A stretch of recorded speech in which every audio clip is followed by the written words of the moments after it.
Origin of maths के हवाले से है। और मैथ्स एक ऐसी चीज़ है जिसके बारे में आजकल तो खैर अ, मुझे कुछ मज़ामीन भी देखने को मिले फेसबुक के ऊपर, जहाँ पे नेगेटिव मैथ्स और पॉजिटिव मैथ्स और इस तरह की चीज़ें भी अ, लोग डिस्कस कर रहे हैं। आई डोंट नो कि वो कहाँ से वो ये थीरीज ले आते हैं। बहरहाल मादे की ये खसूसियत रही है कि मास उसकी एक डिफाइनिंग प्रॉपर्टी है। और ये है कि आज हम देखेंगे कि वो मैथ्स बेसिकली क्या चीज़ है। जब साइंसदान इंतहाई पेचीदा और गहरे तामुलात को देखते हैं फितरत के, तो वो किन नताइज पर पहुंचते हैं या वो किस तरह की तहकीक कर रहे हैं। तो हम बड़े खुशकिस्मत है इस हवाले से कि हमारे साथ आज रेडिकल हाई एनर्जी फिजिक्स या पार्टिकल फिजिक्स के एक बड़े नामवर डॉक्टर साहब मौजूद हैं। हमारी तो इनके साथ बड़ी बेतकल्लफाना सी एक वाबस्तगी रही है। लेकिन बहरहाल बहुत से, बल्कि मेरे बहुत से उस्तादा के भी वो उस्ताद रहे हैं।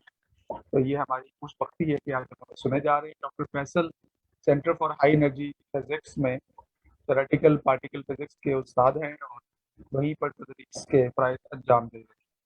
तो बिला ताख़ीर मैं सर दावत देता हूँ, आप काइंडली अपनी स्क्रीन शेयर कीजिए और स्टार्ट कीजिए। जी, अब आपको दिखाई दे रही है मेरी स्क्रीन? जी, हम देख सकते हैं। शुक्रिया अली। मैं एक दफ़ा स्लाइड्स को चेंज करके देख लेता हूँ। डॉक्टर फैसल, अगर आप इसे फुल स्क्रीन कर लें तो मेरे ख्याल में ज्यादा सही जी, मैं वही फुल स्क्रीन ही करने जा रहा हूँ, लेकिन पहले मैं ज़रा इसको हाइड कर लूँ।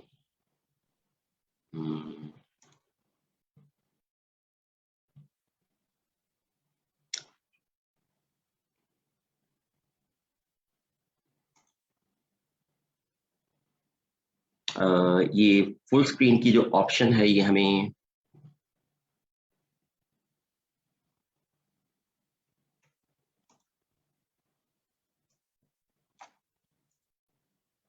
ओके। जी, अब आपको मेरी स्क्रीन फुल दिखाई दे रही है? जी। तो ये जो नीचे दिखा रहा है इसको मैं हाइड कर सकता हूँ। नीचे जो आइकॉन्स आपको दिखाई दे रहे हैं, यहाँ पर तो सर व्हाट इज मैथ्स लिखा है और नीचे आपका नाम और याद अच्छा ओके ओके, वो मुझे यहाँ पर वो एक्चुअली आइकॉन्स दिखाई दे रहे हैं, तो उससे स्लाइड का नीचे वाला जो हिस्सा है शायद वो मैं देख ना पाऊँ। Let me check it again.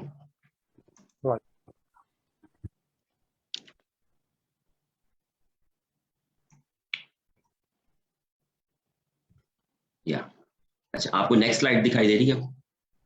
अभी मैं फुल स्क्रीन करता हूँ। Okay, so I guess it's not working. अच्छा, नीचे वाले जो आइकॉन्स हैं इनको मैं हाइड करना चाहता हूँ, तो ये मेरे ख्याल में हाइड नहीं होंगे शायद, मेरा ख्याल है।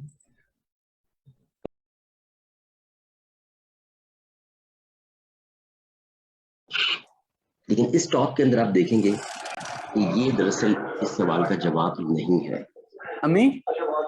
मादा पार्टिकल से मिलकर नहीं बना, बल्कि कुछ और चीजों से मिलकर बना है। तो उसको मैं सस्पेंस रखने के लिए उसका नाम नहीं बताऊंगा। तो हम आगे जाकर देखेंगे कि मादा या मैटर एक्चुअली फिर किससे बना है, अगर वो पार्टिकल से मिलकर नहीं बना।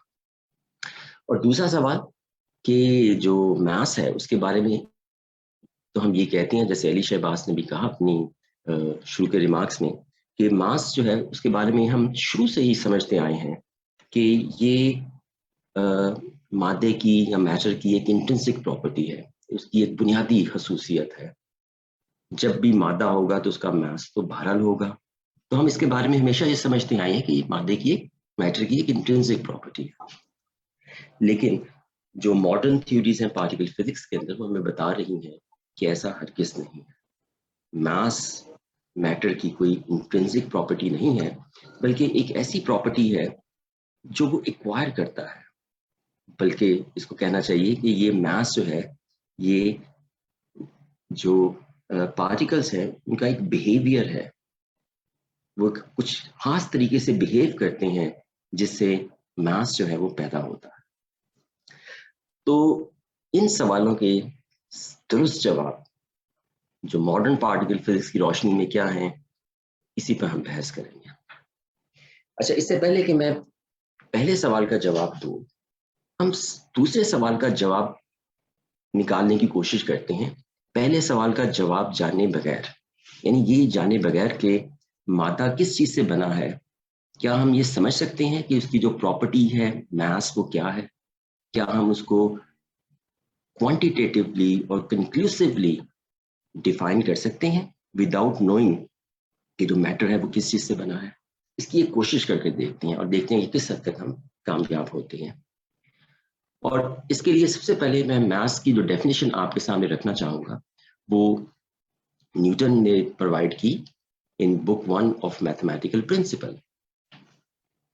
The quantity of matter is the measure of same arising from its density and bulk conjunctly. इस डेफिनेशन का सिंपली मतलब ये है कि न्यूटन ये कह रहा है कि मास जो है वो डेंसिटी और वॉल्यूम का प्रोडक्ट है। क्या हम इस डेफिनेशन को दुरुस्त समझ सकते हैं? बिल्कुल भी नहीं। इसलिए कि जब हम मास को डिफाइन करेंगे in term of the product of density and volume, तो फिर हमें पहले डेंसिटी को डिफाइन करना होगा। और डेंसिटी को आप कैसे डिफाइन करेंगे? आप कहेंगे density is the ratio of mass and volume, यानी कि मास को हम डिफाइन कर रहे हैं इन टर्म ऑफ डेंसिटी और डेंसिटी को हम डिफाइन कर रहे हैं इन टर्म ऑफ मास।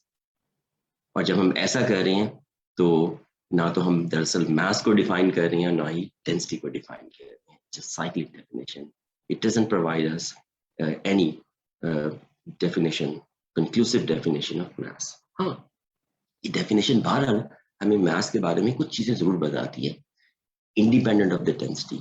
मिसाल के तौर पर अगर हम किसी भी मटेरियल के वॉल्यूम को डबल कर देंगे तो उसका मास भी डबल हो जाएगा। Mass is proportional to the volume, but it doesn't define the mass conclusively. चले हम एक और डेफिनेशन देने की कोशिश करते हैं। हो सकता है कि मास जो है वो इनर्शियल मास हो। इनर्शियल मास हम उस मास को कहते हैं जो Newton second law of motion के अंदर अपीयर होता है। The total force acting on an object is equal to the product of its mass and acceleration. So this implies that the mass is equal to the ratio of the total force acting on an object to the resultant acceleration which is producing it. क्या ये एक conclusive definition है मास की? इसके लिए हमें पहले देखना होगा फोर्स की डेफिनेशन क्या है। और फोर्स की डेफिनेशन सवाए इस इक्वेशन के और कोई नहीं। Force is equal to the product of mass and acceleration. तो इसका मतलब है कि अगर हम मास को इस इक्वेशन से डिफाइन करने की कोशिश करें तो once again we will be giving the cyclic definition of mass, यानी इससे ना तो मास डिफाइन हो रहा होगा ना ही फोर्स डिफाइन होगी। हाँ, अगर हम Newton second law of motion को दो कोलाइडिंग ऑब्जेक्ट्स पर अप्लाई करें along with third law of motion which say action and reaction forces have same magnitude and opposite direction, तो जब हम इनकी मैग्नीट्यूड को इक्वेट करेंगे तो हमारे पास आएगा m1a1 is equal to m2a2, यानी कि m1 over m2 is equal to a1 a2 over a1। अब इस इक्वेशन के अंदर कोई फोर्स नहीं है, सिर्फ एक्सेलरेशन है। और एक्सेलरेशन को हम जाहिर है डिफाइन कर सकते हैं independent of any definition of force. You know, acceleration is simply the rate of change of velocity या rate of change of speed. लेकिन मसला ये है कि जो इक्वेशन है जिसमें फोर्स नहीं है, इसमें मास की रेशियो है। यानी इस इक्वेशन को अप्लाई करते हुए हम मास की रेशियो, दो ऑब्जेक्ट्स के मास की रेशियो तो डिफाइन कर सकते हैं, लेकिन एक सिंगल ऑब्जेक्ट का मास डिफाइन नहीं कर सकते। हाँ, एक और काम किया जा सकता है जो कि हम आमतौर पर करते हैं मैकेनिक्स के अंदर, कि अगर हम किसी एक सिंगल ऑब्जेक्ट का मास आर्बिट्रेरीली डिफाइन कर लें और फिर इस इक्वेशन को अप्लाई करें, तो फिर हम जितने भी दूसरे ऑब्जेक्ट्स हैं उनके मास को क्वांटिटेटिवली डिफाइन कर सकते हैं। लेकिन अगर ये जो डेफिनेशन हम मास की फॉलो करें तो इस डेफिनेशन को हम कंक्लूसिव डेफिनेशन नहीं बल्कि सिर्फ ऑपरेशनल डेफिनेशन कहेंगे। यानी कि इस डेफिनेशन से हमें मास तो मेजर तो कर पा रहे हैं, लेकिन मास का जो ओरिजिन है उसको समझ नहीं पा रहे। चलें अब हम आगे चलते हैं। हो सकता है कि जो मास है वो ग्रेविटेशनल मास हो। Newton's law of gravity tell us कि किसी भी दो मैसिव ऑब्जेक्ट के दरमियान जो फोर्स ऑफ अट्रैक्शन होती है उसकी मैग्नीट्यूड इसके बराबर होती है, where g is a universal constant, r is the distance between their center, or small m and capital M are their masses respectively. अच्छा, अब यहाँ पे भी फोर्स अपीयर होती है, तो फोर्स को तो हम एलिमिनेट कर सकते हैं। अगर इस ऑब्जेक्ट पर जिसका मास m है, इस पे इसके अंदर फोर्स ऑफ ग्रेविटी की वजह से जो एक्सेलरेशन पैदा हो रहा है वो अगर g हो तो फोर्स इक्वल होगी mg के। और अगर इस फोर्स को मैं इस इक्वेशन में पुट करूं तो हमारे पास एक ऐसी इक्वेशन आएगी जिसमें फोर्स नहीं है, सिर्फ मास है। तो क्या फिर हम इस इक्वेशन को इस्तेमाल कर सकते हैं मास को डिफाइन करने के लिए? जवाब है नहीं। क्यों? इसलिए कि इस इक्वेशन से मास को हम उस वक्त तक कैलकुलेट नहीं कर सकते जब तक कि हम जी, कैपिटल जी जो है ग्रेविटेशनल कांस्टेंट, इसको मेजर ना कर लें। और इसको कैसे मेजर करेंगे? इसको मेजर करने के लिए भी ज़ाहिर हम इसी इक्वेशन का इस्तेमाल करेंगे, और उसके लिए हमें पहले मास को डिफाइन करना पड़ेगा, because without defining the mass you can not measure और can not calculate the capital G from this equation. हाँ, अगर हम वंस अगेन इसके अंदर जो एक्सेलरेशन है और स्मॉल m के ऑब्जेक्ट के अंदर और कैपिटल M के मास वाले ऑब्जेक्ट के अंदर जो एक्सेलरेशन है, उन दोनों पर इस इक्वेशन को अप्लाई करें और इनकी हम रेशो ले लें, तो फिर कैपिटल जी कैंसिल हो जाएगा।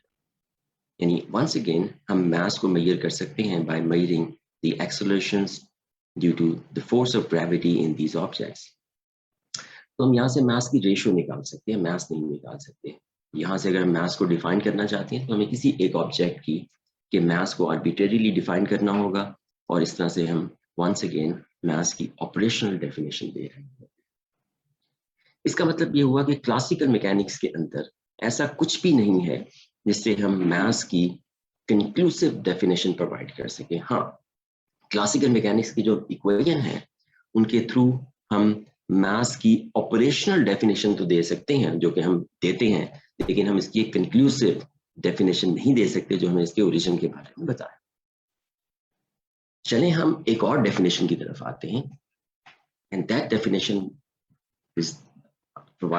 was provided by Einstein. In his 1905 paper, he said, mass of a body is a measure of its energy content. M is equal to E over C square, or E is equal to mc square. This is one of the most popular equation in physics. और ये equation हमें बताती है कि किसी भी object का जो मास होगा वो उसकी एनर्जी से डिफाइन होगा। अगर हम उस ऑब्जेक्ट की एनर्जी को चेंज कर रहे हैं समहाउ, तो उसका मास भी चेंज होगा। अगर आप उसकी स्पीड को इंक्रीज कर रहे हो तो उसकी किनेटिक एनर्जी इंक्रीज करेगी, टोटल एनर्जी इंक्रीज करेगी और मास भी इंक्रीज करेगा। अगर आप उसकी किनेटिक एनर्जी नहीं, उसकी पोटेंशियल एनर्जी इंक्रीज कर रहे हो या कोई और एनर्जी की शक्ल को इंक्रीज कर रहे हो, तो तब भी उसका मास जो है वो इंक्रीज करेगा इस इक्वेशन से। So mass is defined through the energy of an object. क्या ये डेफिनेशन मास की कंक्लूसिव डेफिनेशन है? इसको समझने की कोशिश करते हैं। फर्ज कर लें कि हमारे पास एक ऑब्जेक्ट है और वो v स्पीड से मूव कर रहा है, और इसके अलावा ज़ाहिर इसकी स्पीड की वजह से इसके पास किनेटिक एनर्जी होगी, लेकिन हम सपोज कर लेते हैं इसके अलावा इसके पास और कोई एनर्जी की शक्ल मौजूद नहीं है। तो क्योंकि इसके पास एनर्जी है तो उसका मास होगा। अच्छा, अब अगर हम इसको डी एक्सेलरेट करते हैं और इसकी स्पीड को कम करते हैं तो इसकी एनर्जी भी कम होगी और मास भी कम होता जाएगा, और इवेंचुअली अगर हम इसको रोक दें, इसकी स्पीड को जीरो कर दें, तो इसकी एनर्जी तो खत्म हो जाएगी लेकिन इसका मास अभी भी होगा, क्योंकि हमें पता है कि जब ऑब्जेक्ट रेस्ट पर होते हैं तो तब भी उनका मास डिफाइन होता है। तो फिर इस इक्वेशन को इस रिजल्ट के साथ रिकॉन्साइल करने के लिए हम एक तस्वुर देंगे रेस्ट मास एनर्जी का।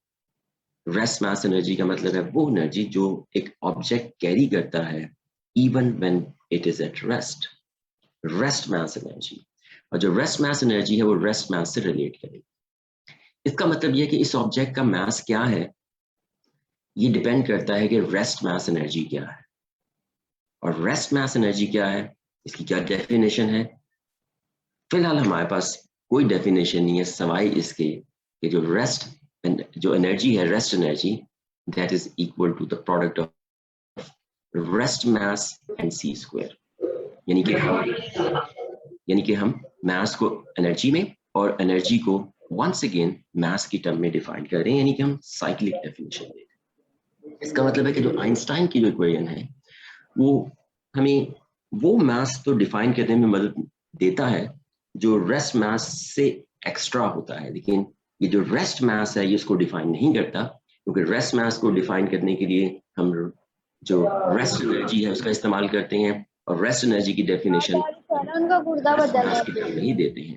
तो इस तरह से once again we are providing cyclic definition.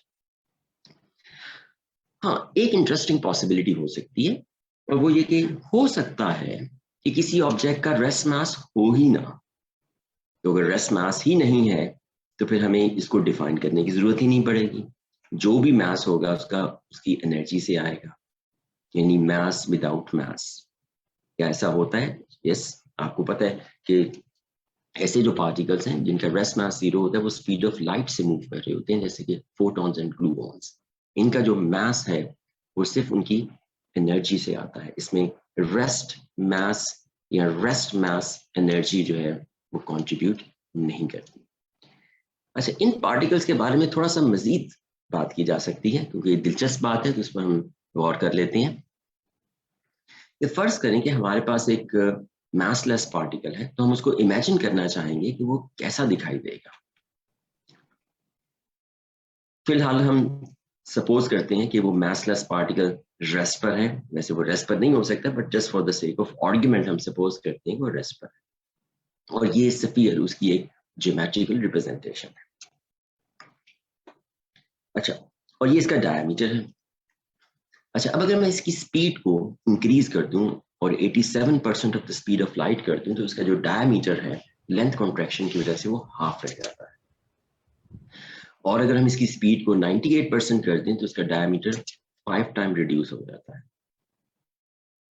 तो क्योंकि हमें पता है कि ऐसे पार्टिकल जिनका रेस्ट मास 0 होता है वो स्पीड ऑफ लाइट से मूव कर रहे हैं, तो इसका मतलब उनका जो डायमीटर होगा वो 0 के इक्वल होगा। यानी ऐसा पार्टिकल जिसका रेस्ट मास 0 है और वो स्पीड ऑफ लाइट से मूव कर रहा है वो एक 2 डायमेंशनल ऑब्जेक्ट होगा। A massless particle traveling at speed of light is a flat 2-dimensional object. It has no dimension in the direction of motion. आपने अगर इलेक्ट्रोमैग्नेटिक थ्योरी के अंदर पढ़ा है कि जो इलेक्ट्रोमैग्नेटिक वेव्स होती हैं उनकी 2 डिग्रीज ऑफ पोलराइजेशन होती हैं। Electromagnetic field can oscillate only in the direction of propagation. I'm sorry. There is no oscillation along the direction of propagation. The oscillation is always perpendicular to the direction of propagation. तो हमारे पास 2 degree of freedom है और ये जो 2 degrees of freedom है ये इसी result के साथ एसोसिएटेड है that the massless object moving with the speed of light is a 2-dimensional object which has 2 degrees of freedom, not the 3 degrees of freedom. चले आगे बढ़ते हैं। हमने ये तो देख लिया कि अगर हमने 2 सवाल उठाए, एक के मैटर किस चीज से बना है और उसकी जो प्रॉपर्टी है मास उसको कैसे डिफाइन किया जा सकता है, और अभी तक हमने ये कोशिश की कि पहले सवाल का जवाब दिए बगैर, यानी कि मैटर किस चीज से बना है, हम दूसरे सवाल का जवाब दें, यानी कि मास क्या है। और हमने देखा कि हम ऐसा नहीं कर सकते। अगर हम करने की कोशिश भी करें तो हम साइक्लिक डेफिनेशंस प्रोवाइड कर रहे होते हैं, या ज्यादा से ज्यादा हम ये कर सकते हैं कि हम ऑपरेशनल डेफिनेशन दे सकते हैं जिसमें हम किसी एक ऑब्जेक्ट के मास को आर्बिट्रेरीली डिफाइन करें और फिर मैकेनिक्स की इक्वेशन को अप्लाई करते हुए बाकी जितने भी ऑब्जेक्ट्स हैं उनके मास को मेजर कर लें। अब हम आते हैं अगले हिस्से की तरफ। अब हम देखते हैं कि अगर हम पहले सवाल का जवाब दें तो क्या पहले सवाल का जवाब देने के बाद हम मास को डिफाइन कर सकते हैं इंक्लूसिवली। और पहला सवाल था कि जो मैटर है वो किस चीज से बना है, what is it made of. मिसाल के तौर पर अगर हम आइस क्यूब को देखें तो आपको पता है कि जो आइस क्यूब है वो वाटर मॉलिक्यूल से मिलकर बनी है, और वाटर मॉलिक्यूल वो each water molecule is made of 2 hydrogen atom and 1 oxygen atom। और जैसे मैंने शुरू में बताया कि हर एटम जो है वो इलेक्ट्रॉन्स और न्यूक्लियस से मिलकर बना है, और न्यूक्लियस जो है वो प्रोटॉन और न्यूट्रॉन से मिलकर बना है, और प्रोटॉन न्यूट्रॉन्स क्वार्क से मिलकर बने हैं। यानी कि एक प्रोटॉन, उसके अंदर 2 अप क्वार्क और एक डाउन क्वार्क होता है, और न्यूट्रॉन के अंदर हमारे पास 2 डाउन क्वार्क और एक अप क्वार्क होता है। सो इन शॉर्ट आप कह सकते हो कि जो आइस क्यूब है या कोई भी मैटर 3 तरह के पार्टिकल से मिलकर बना है, up quark, down quark and electrons. अब अप क्वार्क और डाउन क्वार्क किससे मिलकर बने हैं ये अभी तक हमें मालूम नहीं है। अभी तक हम सिर्फ यही जान पाए हैं कि प्रोटॉन और न्यूट्रॉन्स के अंदर अप और डाउन क्वार्क्स हैं, लेकिन इसके मजीद आगे हम कुछ नहीं जानते। अच्छा, अब पहले सवाल का जवाब तो हमारे सामने आ गया कि मैटर इलेक्ट्रॉन्स अप क्वार्क और डाउन क्वार्क से मिलकर बना है। तो अब हम दोबारा से दूसरे सवाल के जवाब देने की कोशिश करते हैं, यानी कि मास क्या है। और अब मैं मास की एक और डेफिनेशन आपके सामने रखूंगा, और ये डेफिनेशन आपने अपनी जो बेसिक टेक्स्ट बुक्स हैं उनमें भी पढ़ी होगी। Mass is the quantity of matter in a substance. अच्छा, अब हम देखते हैं कि क्या ये मैटर की मास की कंक्लूसिव डेफिनेशन है कि नहीं है। हाँ, ये हो सकती है, लेकिन उसके लिए हमें पहले क्वांटिटी ऑफ मैटर को डिफाइन करना होगा। और क्वांटिटी ऑफ मैटर को डिफाइन करने का तरीका ये हो सकता है कि हम ये बता दें कि इस सब्सटेंस के अंदर कितने एटम्स या मॉलिक्यूल्स हैं। लेकिन अगर जब हम ये डिफाइन कर देंगे कि इस सब्सटेंस के अंदर कितने एटम्स या मॉलिक्यूल्स हैं, तो मास उस तादाद के इक्वल नहीं होगा, बल्कि मास किसके इक्वल होगा? इस आइस क्यूब का जो मास होगा वो इक्वल होगा the number of water molecules in the cube into the mass of each water molecule. तो आप देखें, जो क्वांटिटी ऑफ मैटर है वो तो n से डिफाइन हो रही है, लेकिन m n के इक्वल नहीं है। m इक्वल है, the mass of the ice cube is equal to the product of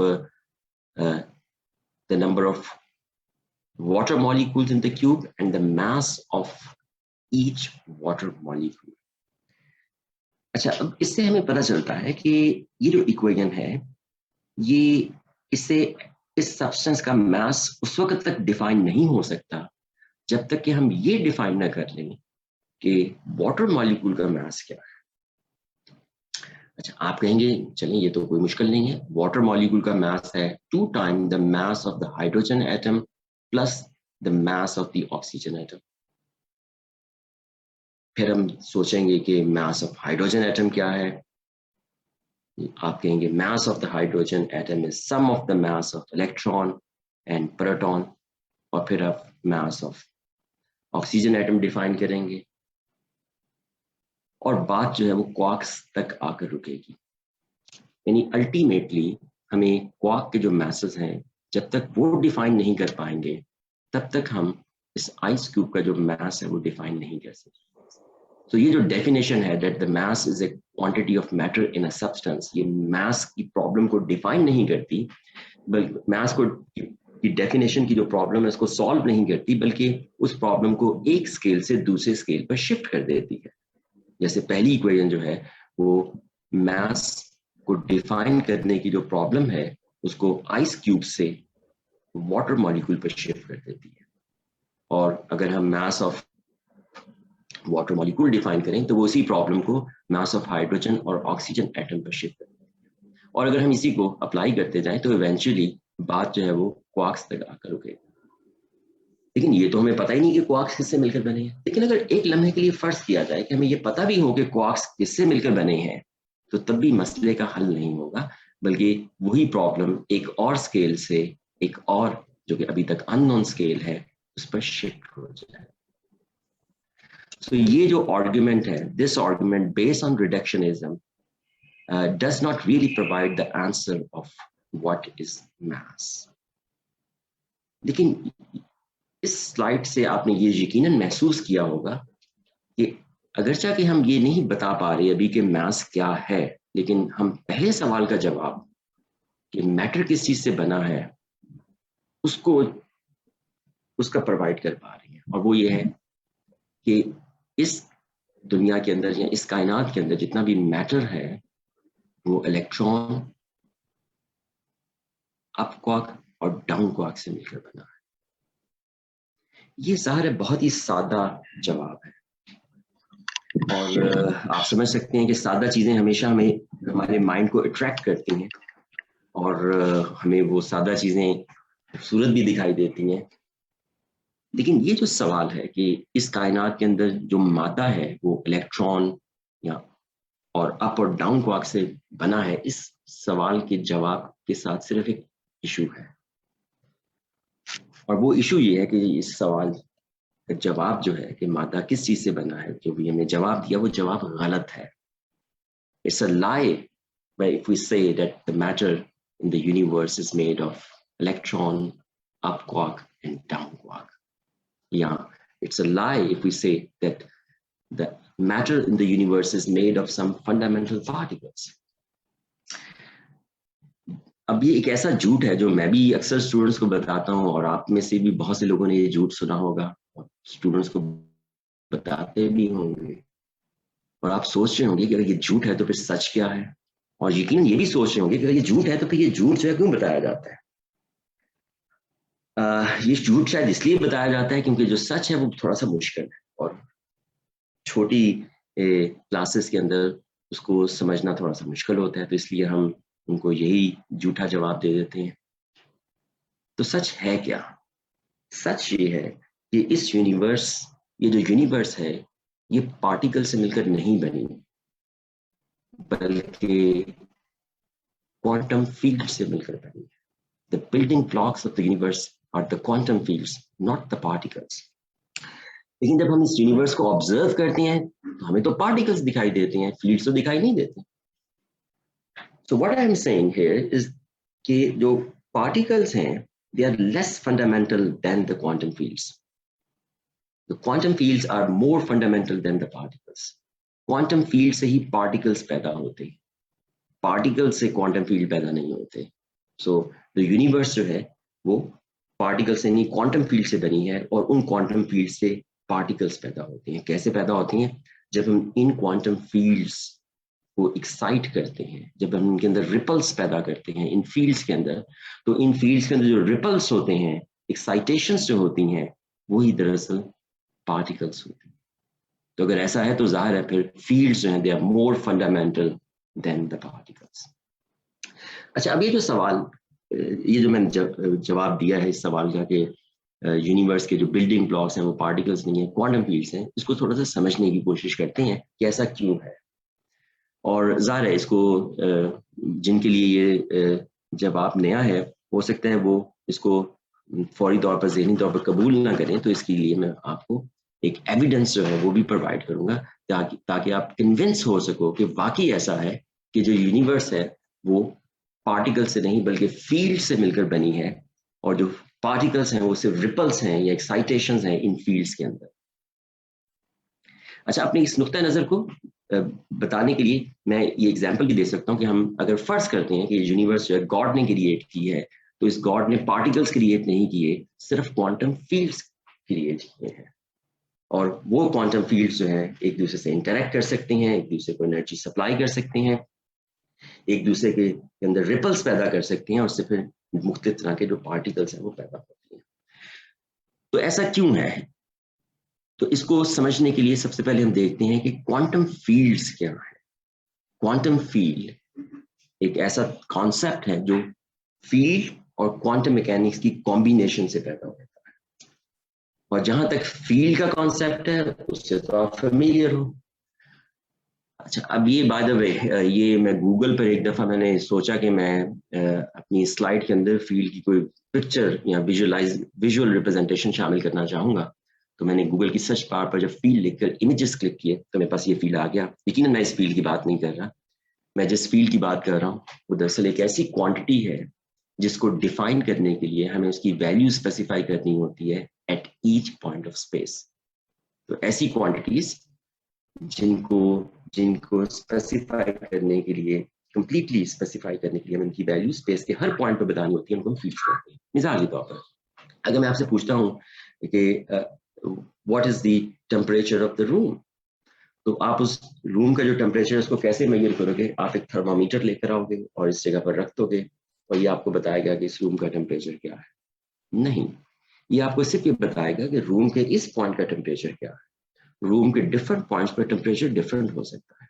तो अगर आपको रूम के टेम्परेचर को बताना है तो आपके रूम के हर पॉइंट पर जो टेम्परेचर है उसकी वैल्यू बताना हो।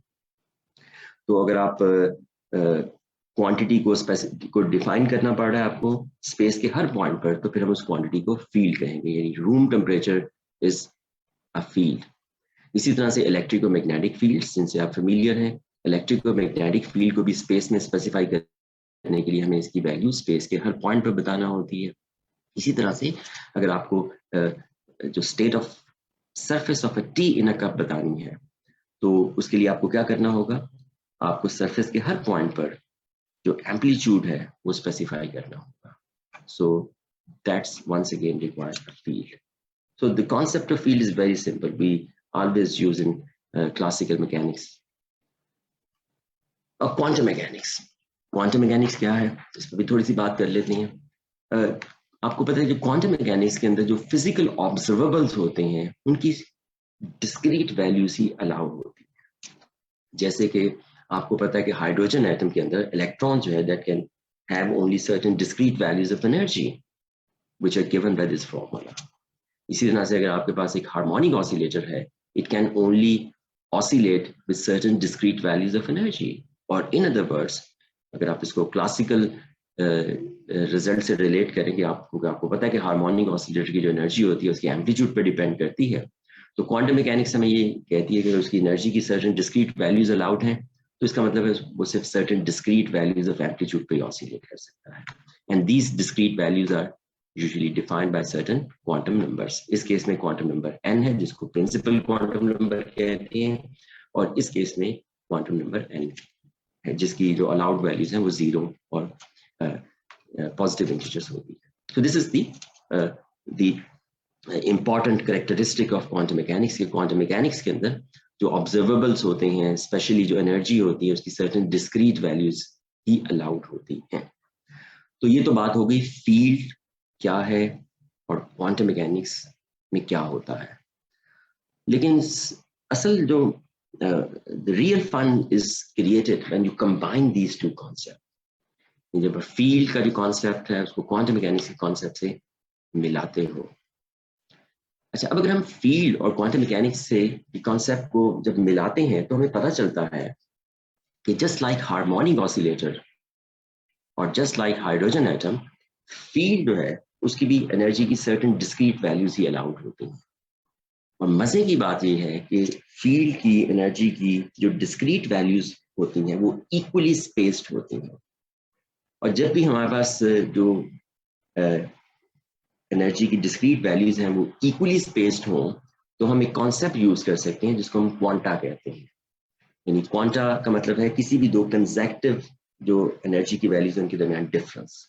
तो उस पूरे स्पेक्ट्रम को हम इस तरह से एक्सप्लेन करते हैं कि या तो एनर्जी हमारे पास एक क्वांटा होगी, या 2 क्वांटा होगी, या 3 क्वांटा होगी, या 4 क्वांटा होगी, एंड सो ऑन। मैं फिर वजाहत कर दूं कि जो क्वांटा का जो कॉन्सेप्ट है ये सिर्फ उसी वक्त यूजफुल होता है जब हमारे पास डिस्क्रीट एनर्जी स्टेट्स जो है सिस्टम की वो इक्वली स्पेस्ड हो। और फील्ड को जब हम क्वांटाइज करते हैं तो ये discrete energy states equally spaced होती है।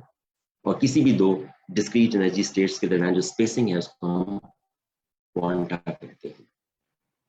तो हम कह सकते हैं कि जो एनर्जी है वो उन क्वांटा की शक्ल में मटेरियलाइज होती है, जैसे मैं बताया कि एक क्वांटा होगा, या 2 क्वांटा होगा, या 3 क्वांटा होगा।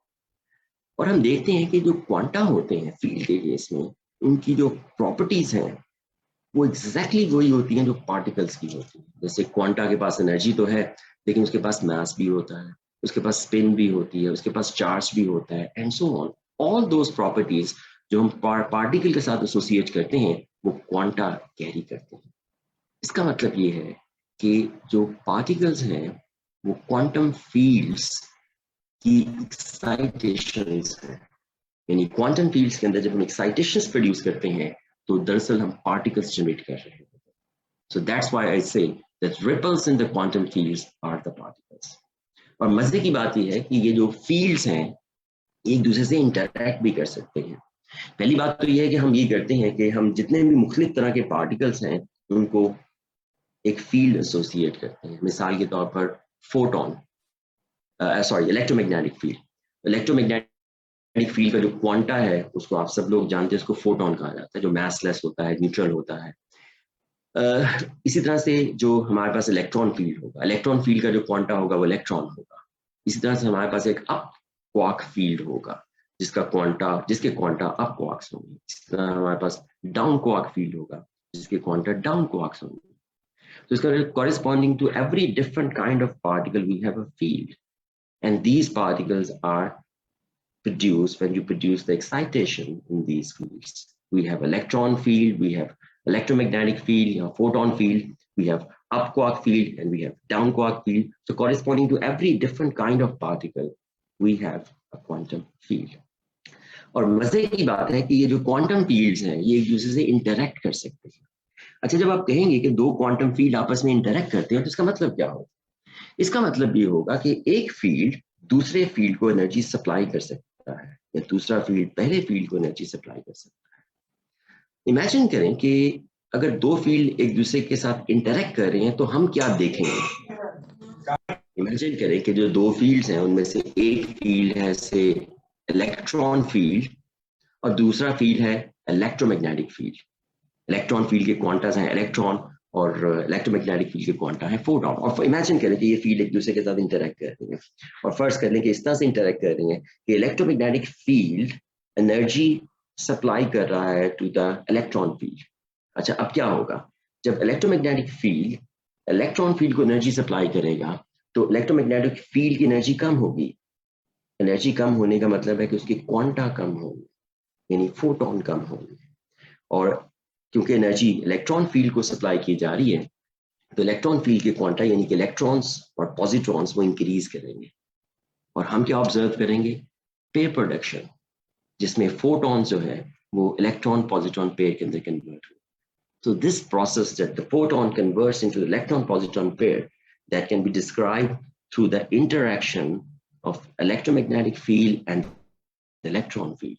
और इसी तरह से अगर इलेक्ट्रॉन फील्ड इलेक्ट्रोमैग्नेटिक फील्ड को एनर्जी सप्लाई करता है तो हम ऑब्जर्व करेंगे annihilation process, electron positron annihilation process, जिसमें जब इलेक्ट्रॉन पॉजिट्रॉन एनिलेट करते हैं तो फोटोन प्रोड्यूस होते हैं। तो इसी तरह से जो फील्ड्स हैं वो एक दूसरे से इंटरैक्ट कर सकते हैं। अच्छा, अब जैसे कि अभी तक मैंने जो डिस्क्रिप्शन दी है इससे बड़ी हद तक ये वासिया हो चुका होगा कि जो फील्ड्स हैं ये इस कायनात के अंदर बुनियादी हैसियत रखते हैं, और जबकि जो पार्टिकल्स हैं वो बुनियादी नहीं है, बुनियादी हैसियत नहीं रखते। फील्ड्स जो हैं उनके अंदर एक्साइटेशन जब पैदा होती हैं तो वो एक्साइटेशन ही दरअसल पार्टिकल्स होते हैं, और ये फील्ड एक दूसरे से इंटरैक्ट करते हैं, और जब एक दूसरे से इंटरैक्ट करेंगे तो एक फील्ड के क्वांटा दूसरे फील्ड के क्वांटा में कन्वर्ट होंगे। यानी कि in short fields are more fundamental than the particles. लेकिन इस डिस्क्रिप्शन के बावजूद भी हो सकता है कि आप में से कुछ लोग मुतमईन ना हो रहे हो इस डिस्क्रिप्शन से कि जो फील्ड्स हैं they are more fundamental than particle. तो इसलिए मैं आपके सामने एक एविडेंस रखना चाहूंगा। ये जो पिक्चर आप अपने सामने देख रहे हो ये एक खाली डिब्बे की पिक्चर है। It's a picture of empty box जिसमें से सब कुछ निकाला जा चुका है, लेकिन इसके बावजूद इसमें कुछ मौजूद है जो हम नहीं निकाल सकते। इनको हम कहते हैं क्वांटम फ्लक्चुएशंस, और इसी से दरअसल साबित होता है the fields are more fundamental than the particles. चलिए देखते हैं कैसे इससे साबित होता है that the fields are more fundamental than the particles. Imagine करें कि पार्टिकल्स जो है they are more fundamental than the fields. Okay, for the sake of argument हम इस व्यू को फॉलो करते हैं that the particles are more fundamental than the fields। और अब आपके पास एक बॉक्स है और उस बॉक्स से आपने जितने भी पार्टिकल्स हैं वो आपने रिमूव कर दिए। जब आप सारे पार्टिकल्स रिमूव कर दोगे तो फिर इस बॉक्स में कुछ भी नहीं बचेगा, absolutely nothing will left there, because आपने जो सबसे बुनियादी चीज थी पार्टिकल्स वो भी उसने निकाल दी, तो वहां पर एक एब्सोल्यूट वैक्यूम होगा, नथिंग विल बी देयर। लेकिन एक्चुअली ऐसा नहीं होता, जब हम पार्टिकल रिमूव भी कर देते हैं तो फिर भी उसके अंदर पार्टिकल्स जो है वो प्रोड्यूस हो रही होती हैं। पार्टिकल्स इसको जो क्वांटम फ्लक्चुएशंस हैं ये वहां पर अकर कर रही होती हैं। अब इसको हम सिर्फ उसी सूरत में एक्सप्लेन कर सकते हैं अगर हम सपोज करें कि जो फील्ड्स हैं they are more fundamental than the particles. अब हम देखते हैं कि किस तरह से हम इसको एक्सप्लेन करते हैं। अगर फर्ज कर लें कि जो फील्ड्स हैं they are more fundamental than the particles, तो जब आप किसी बॉक्स में से पार्टिकल्स रिमूव करोगे तो दरअसल आप जो फील्ड्स हैं वो ग्राउंड स्टेट में ले आओ, ठीक है। So you can remove the particles from the box but there is something which you can not remove, the field itself. Particles को रिमूव करके आपने फील्ड को सिर्फ एक्साइटेड फील्ड्स को एक्साइटेड स्टेट से ग्राउंड स्टेट में ले आए, तो इसका जब आपने सारे पार्टिकल एक्सट्रैक्ट कर लिए बॉक्स में से तो अब वहां पर सिर्फ फील्ड्स हैं और वो फील्ड्स अपनी ग्राउंड स्टेट के अंदर है। और क्लासिकली तो ऐसा ही है कि जब फील्ड्स अपनी ग्राउंड स्टेट के अंदर होंगे तो फिर फील्ड्स ऑसिलेट नहीं करेंगे, लेकिन क्वांटम मैकेनिक्स बताती है कि ऐसा नहीं है। जैसे कि हार्मोनिक ऑसिलेटर में भी होते हैं, अगर आप पिछली स्लाइड के अंदर देखें कि आप देखें क्वांटम मैकेनिक्स टेल अस कि हार्मोनिक ऑसिलेटर कभी भी रेस्ट पर नहीं हो सकता even when it is in the ground state. Ground state का मतलब है जो उसकी एनर्जी मिनिमम पॉसिबल होती है। आप देखिए अगर मैं एन को 0 पुट कर दूं जो एन की मिनिमम वैल्यू है तो तब भी हार्मोनिक ऑसिलेटर की एनर्जी हो। ऐसा हाइजेनबर्ग अनसर्टेनिटी प्रिंसिपल की वजह से है। Absolute rest is not allowed by the quantum mechanics. There will always be some motion, unavoidable motion, so that Heisenberg uncertainty principle, Heisenberg energy momentum uncertainty principle is not get violated। क्योंकि अगर आपके पास absolute rest होगी, position भी fix होगी, momentum भी fix हो जाएगा, zero हो जाएगा, तो जो हाइजेनबर्ग अनसर्टेनिटी प्रिंसिपल है वो वायलेट करेगा। So to protect Heisenberg uncertainty principle, जो पार्टिकल्स होते हैं वो कभी रेस्ट पर नहीं आ सकते। इसी तरह से क्वांटम फील्ड्स होते हैं, क्वांटम फील्ड्स जो हैं even when they are in the ground state they will still be oscillated, and these are called the quantum fluctuations। और यहाँ पर आप जो पिक्चर देख रहे हो ये वो क्वांटम फ्लक्चुएशंस हैं जो हम यहाँ पर देख रहे हैं। हमने सारे पार्टिकल्स यहाँ से रिमूव कर दिए, लेकिन एक चीज हम रिमूव नहीं कर सकते थे और वो थी फील्ड्स। और उन फील्ड्स की जो क्वांटम फ्लक्चुएशंस हैं वो हम देख सकते हैं even if all the particles have been removed from the box. So ये एक कंक्लूसिव बल्कि मैं कहूँगा कन्विंसिंग एविडेंस है इस व्यू की that the fields are more fundamental than the particles, and the particles are mere the excitations of these fields, and these fields can interact with each other, which means that they can supply energy to each other। और जब ये एक दूसरे को energy supply करते हैं, एक दूसरे से इंटरेक्ट करते हैं, तो एक फील्ड के जो क्वांटा हैं वो दूसरे फील्ड के क्वांटा में। चलिए अब हम आगे बढ़ते हैं। अच्छा, अब इसका मतलब हमारा जो पहला सवाल था what matter is made of, उसका जवाब ये है fields. The matter is made of fields. So अब सवाल ये होगा कि यूनिवर्स के अंदर, ये सवाल नहीं होगा कि यूनिवर्स के अंदर फंडामेंटल पार्टिकल कौन से हैं, बल्कि सवाल ये होगा कि यूनिवर्स के अंदर फंडामेंटल फील्ड्स कौन से हैं। और वो कौन से हैं?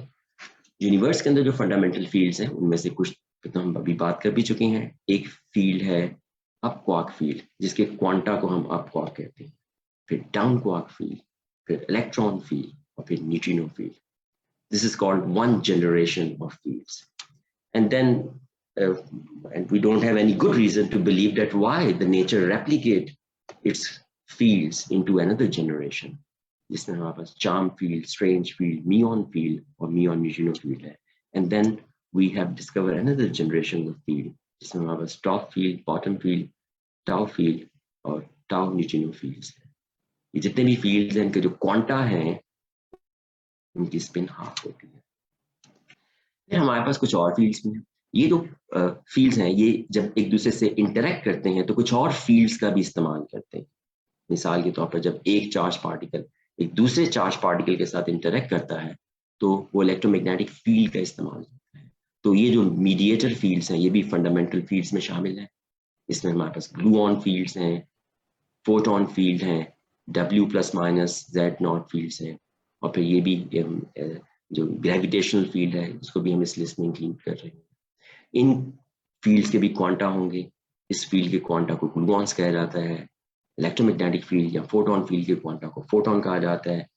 इस फील्ड के क्वांटा को W प्लस माइनस और Z नॉट कहा जाता है। फिर हमारे पास एक और फील्ड होता है जिसके बारे में हम आगे जाकर बात करेंगे, which will play its crucial role in explaining what is the mass. इसको हम कहते हैं हिग्स फील्ड। ये एक तरह से एक बैकग्राउंड फील्ड है, और ये जितने भी पार्टिकल्स हैं ये सारे इस फील्ड से इंटरेक्ट कर सकते हैं सवाए ग्लूऑन और फोटोन के। And as we will see later on that it is this interaction of these fields with the Higgs field other than gluon and photon that actually generate their mass. Okay, अच्छा, अब ये तो हमने बता दिया कि fundamental fields कौन से हैं। अब ये जो फंडामेंटल फील्ड्स हैं ये इंटरेक्ट जब करते हैं तो इनके लॉज ऑफ इंटरेक्शन क्या है। Fundamental fields के जो laws of interaction है, they can all be encapsulated in this single mathematical equation. It's remarkable कि जो इस यूनिवर्स के जो इस वक्त जिन फंडामेंटल फील्ड्स के बारे में हम जानते हैं उसके जितने भी लॉज हैं उनको हम एक छोटी सी इक्वेशन के अंदर इनकैप्सुलेट कर सकते हैं। अब मैं यहाँ पे एक्सपेक्ट नहीं करता और ना ही मुझे इसकी जरूरत है इस इक्वेशन को एक्सप्लेन करने के लिए। इस इक्वेशन, अगर आप पार्टिकल फिजिसिस्ट बनना चाहते हो तो आपको कुछ चीजें सीखनी होती हैं। उनमें से एक चीज ये भी है कि इस इक्वेशन के मतलब को समझना, ये क्या हमें बता रही है। ज़ाहिर है कुछ और चीजें भी हैं, जैसे कि इस इक्वेशन को कंस्ट्रक्ट कैसे किया जाता है, और फिर एक और चीज भी है कि इस इक्वेशन से वो क्वांटिटी जो हम एक्चुअली लेबोरेटरीज के अंदर ऑब्जर्व करते हैं, जिसके थ्रू हम इन लॉज को वेरीफाई कर सकते हैं, उनको एक्सट्रैक्ट कैसे किया जाता है। अगर आप ये तीन चीजें जानते हैं, इस इक्वेशन का मतलब समझते हैं, आप ये जानते हैं कि इस इक्वेशन को कंस्ट्रक्ट कैसे किया जाता है, और अगर आप ये जानते हैं कि इस इक्वेशन को इस्तेमाल करते हुए हम वो क्वांटिटी जो ऑब्जर्व कर सकते हैं उनको कैसे कैलकुलेट करते हैं, तो फिर आप पार्टिकल फिजिक्स के एक्सपर्ट हैं। ज़ाहिर मैं आप में से कुछ लोगों से मैं एक्सपेक्ट नहीं करता कि वो इस इक्वेशन को समझें, लेकिन कुछ चीज़ें हम देख सकते हैं। मिसाल के तौर पर ये छोटा सा हिस्सा जो है इस इक्वेशन का, ये ग्रेविटी को एक्सप्लेन करता है। So in other words, it explains everything from the fall of the apple, from the formation of galaxies and the large scale structure of the universe. This can all be explained by this tiny part in this equation. ये दूसरा हिस्सा जो है इस equation के अंदर, I'm sorry, stuck. Yeah. हाँ, इसका ये जो हिस्सा है ये इलेक्ट्रोमैग्नेटिक फील्ड को डिस्क्राइब करता है, ये वीक फोर्स फील्ड और ये स्ट्रॉन्ग फोर्स फील्ड को डिस्क्राइब करता है। ये डिस्क्राइब करता है interaction of matter field with the force field. Force field का मतलब ये था कि ये जो फील्ड थे जिसके थ्रू मैटर फील्ड्स के दरमियान इंटरेक्शंस मीडिएट होती हैं, इनको हम फोर्स फील्ड कह रहे हैं। ये फोर्स फील्ड और मैटर फील्ड के दरमियान इंटरेक्शन को डिस्क्राइब करता है, और ये हिग्स फील्ड और जो मैटर फील्ड है उनके दरमियान इंटरेक्शन को डिस्क्राइब करता है, और ये हिग्स फील्ड की जो सेल्फ इंटरेक्शन है उसको डिस्क्राइब करता है। So they are different kind of interaction, and I don't expect that you would understand it, and you don't need to actually understand it at this stage, but there is something very important which you can understand even if you अगर आपने physics FSC level या matric level तक भी पढ़ी है तो वो आप वो चीज़ इस इक्वेशन के अंदर देख सकते हो।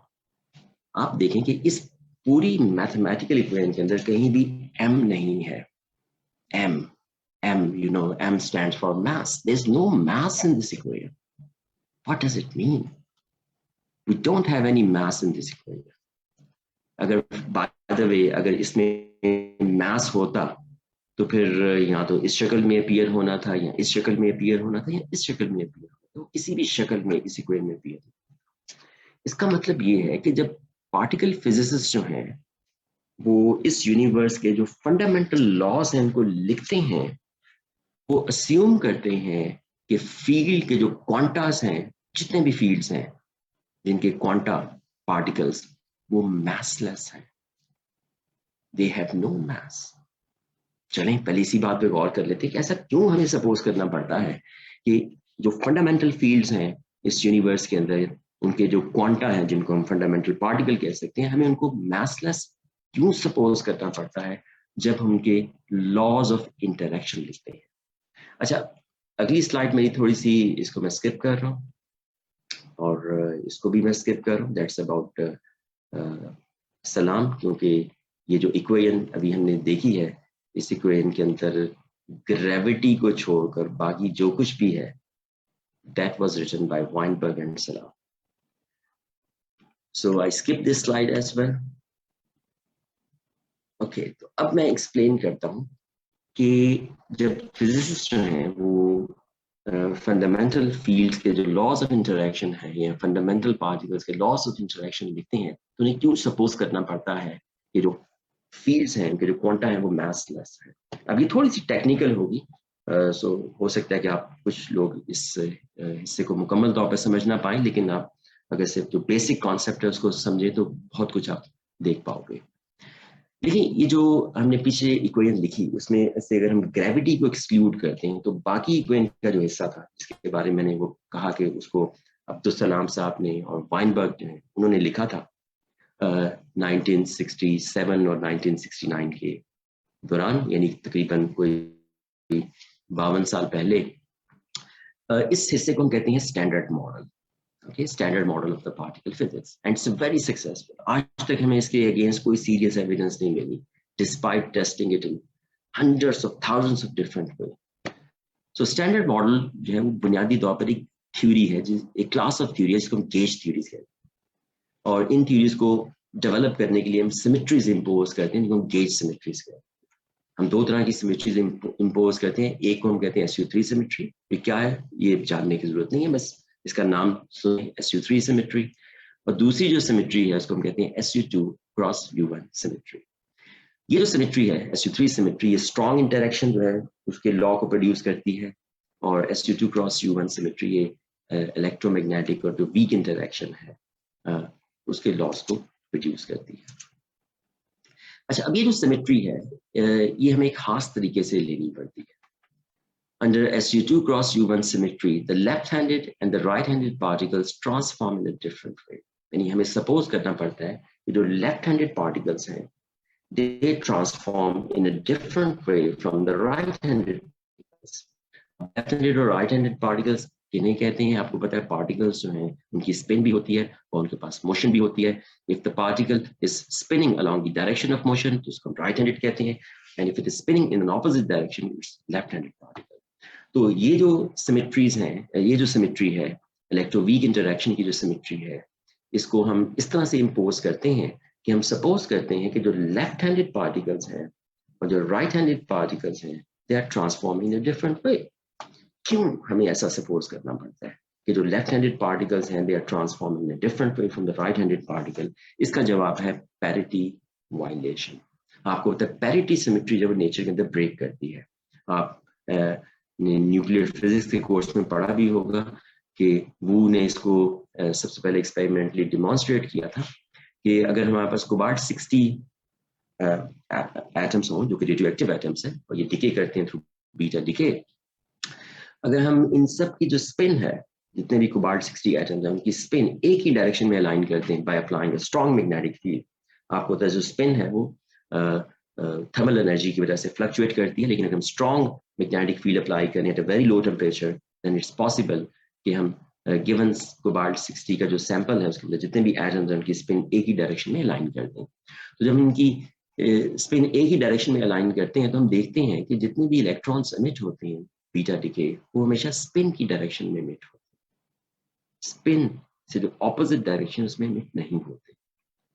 ये रिजल्ट, ये जो इलेक्ट्रॉन है वो कोबाल्ट 60 की स्पिन की डायरेक्शन में एमिट होता है, दरअसल यही इंप्लाई करता है कि पैरिटी जो है वो अच्छी सिमेट्री नहीं है, इट्स अ ब्रोकन सिमेट्री।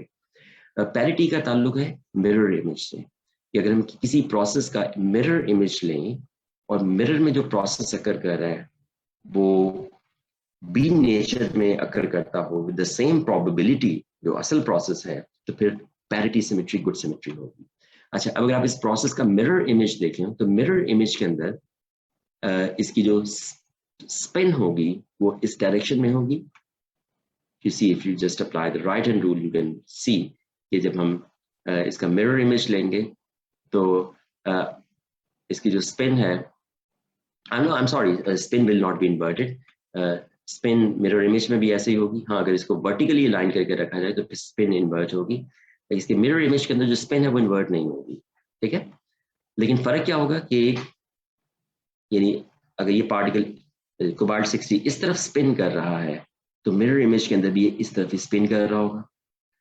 अच्छा, अब असल में कोबाल्ट 60 से जब इलेक्ट्रॉन एमिट होता है तो स्पिन के अलोंग एमिट होता है, इस डायरेक्शन में एमिट होता है. लेकिन मिरर इमेज जब हम इसका देखेंगे तो ऑपोजिट डायरेक्शन में एमिट होगा. यानी कि कोबाल्ट 60 के जो में से जब इलेक्ट्रॉन एमिट होगा तो उसका जो मिरर इमेज होगा उसमें इलेक्ट्रॉन स्पिन से ऑपोजिट डायरेक्शन में एमिट होगा. अब ये प्रोसेस नेचर के अंदर करनी नहीं करता. नेचर के अंदर जब भी कोबाल्ट 60 से इलेक्ट्रॉन एमिट होता है तो वो स्पिन के अलोंग ही एमिट होता है. इसका मतलब है कि जो मिरर इमेज है या पैरिटी जो है वो ब्रेक कर रही है. और इसी फिनोमिना को इनकॉर्पोरेट करने के लिए स्टैंडर्ड मॉडल के अंदर हमें सपोज करना पड़ता है कि जो लेफ्ट हैंडेड पार्टिकल्स हैं और जो राइट हैंडेड पार्टिकल्स हैं they should transform in a different way. और अब हमें इसकी एक कॉस्ट पे करनी होगी और वो कॉस्ट ये है कि हमें सपोज करना होगा कि पार्टिकल मासलेस है. देखिए कैसे. अभी थोड़ी देर पहले मैंने बताया था कि जो मास टर्म अगर होगी फील्ड की तो कुछ ऐसी होगी. अगर ऐसी टर्म हम ऐड कर देते हैं लैग्रांजियन के अंदर तो फिर इसके क्वांटा खुद ब खुद मैसिव हो जाएंगे. अच्छा, इसमें जो फील्ड है इसको जब डीकम्पोज करते हैं to the left and the right handed components तो हम देखते हैं कि लेफ्ट राइट के साथ कपल करता है और राइट लेफ्ट के साथ कपल करता है.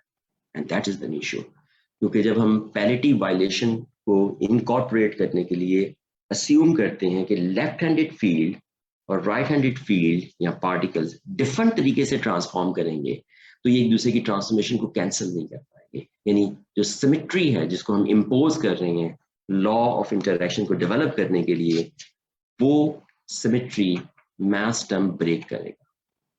अब इसका क्या हल है? इसका सवाल इसके और कोई हल नहीं है कि हम इस मास टर्म जो हमारी सिमेट्री को ब्रेक कर रहा है उसी को रिमूव करते हैं. यानी कि हम सपोज कर लें कि जो फंडामेंटल फील्ड्स हैं वो मासलेस है. अच्छा, लेकिन हमें तो पता है कि फंडामेंटल फील्ड मासलेस नहीं है, तो फिर हमें मास टर्म को किसी और तरीके से इंट्रोड्यूस करना होगा. वो कैसे?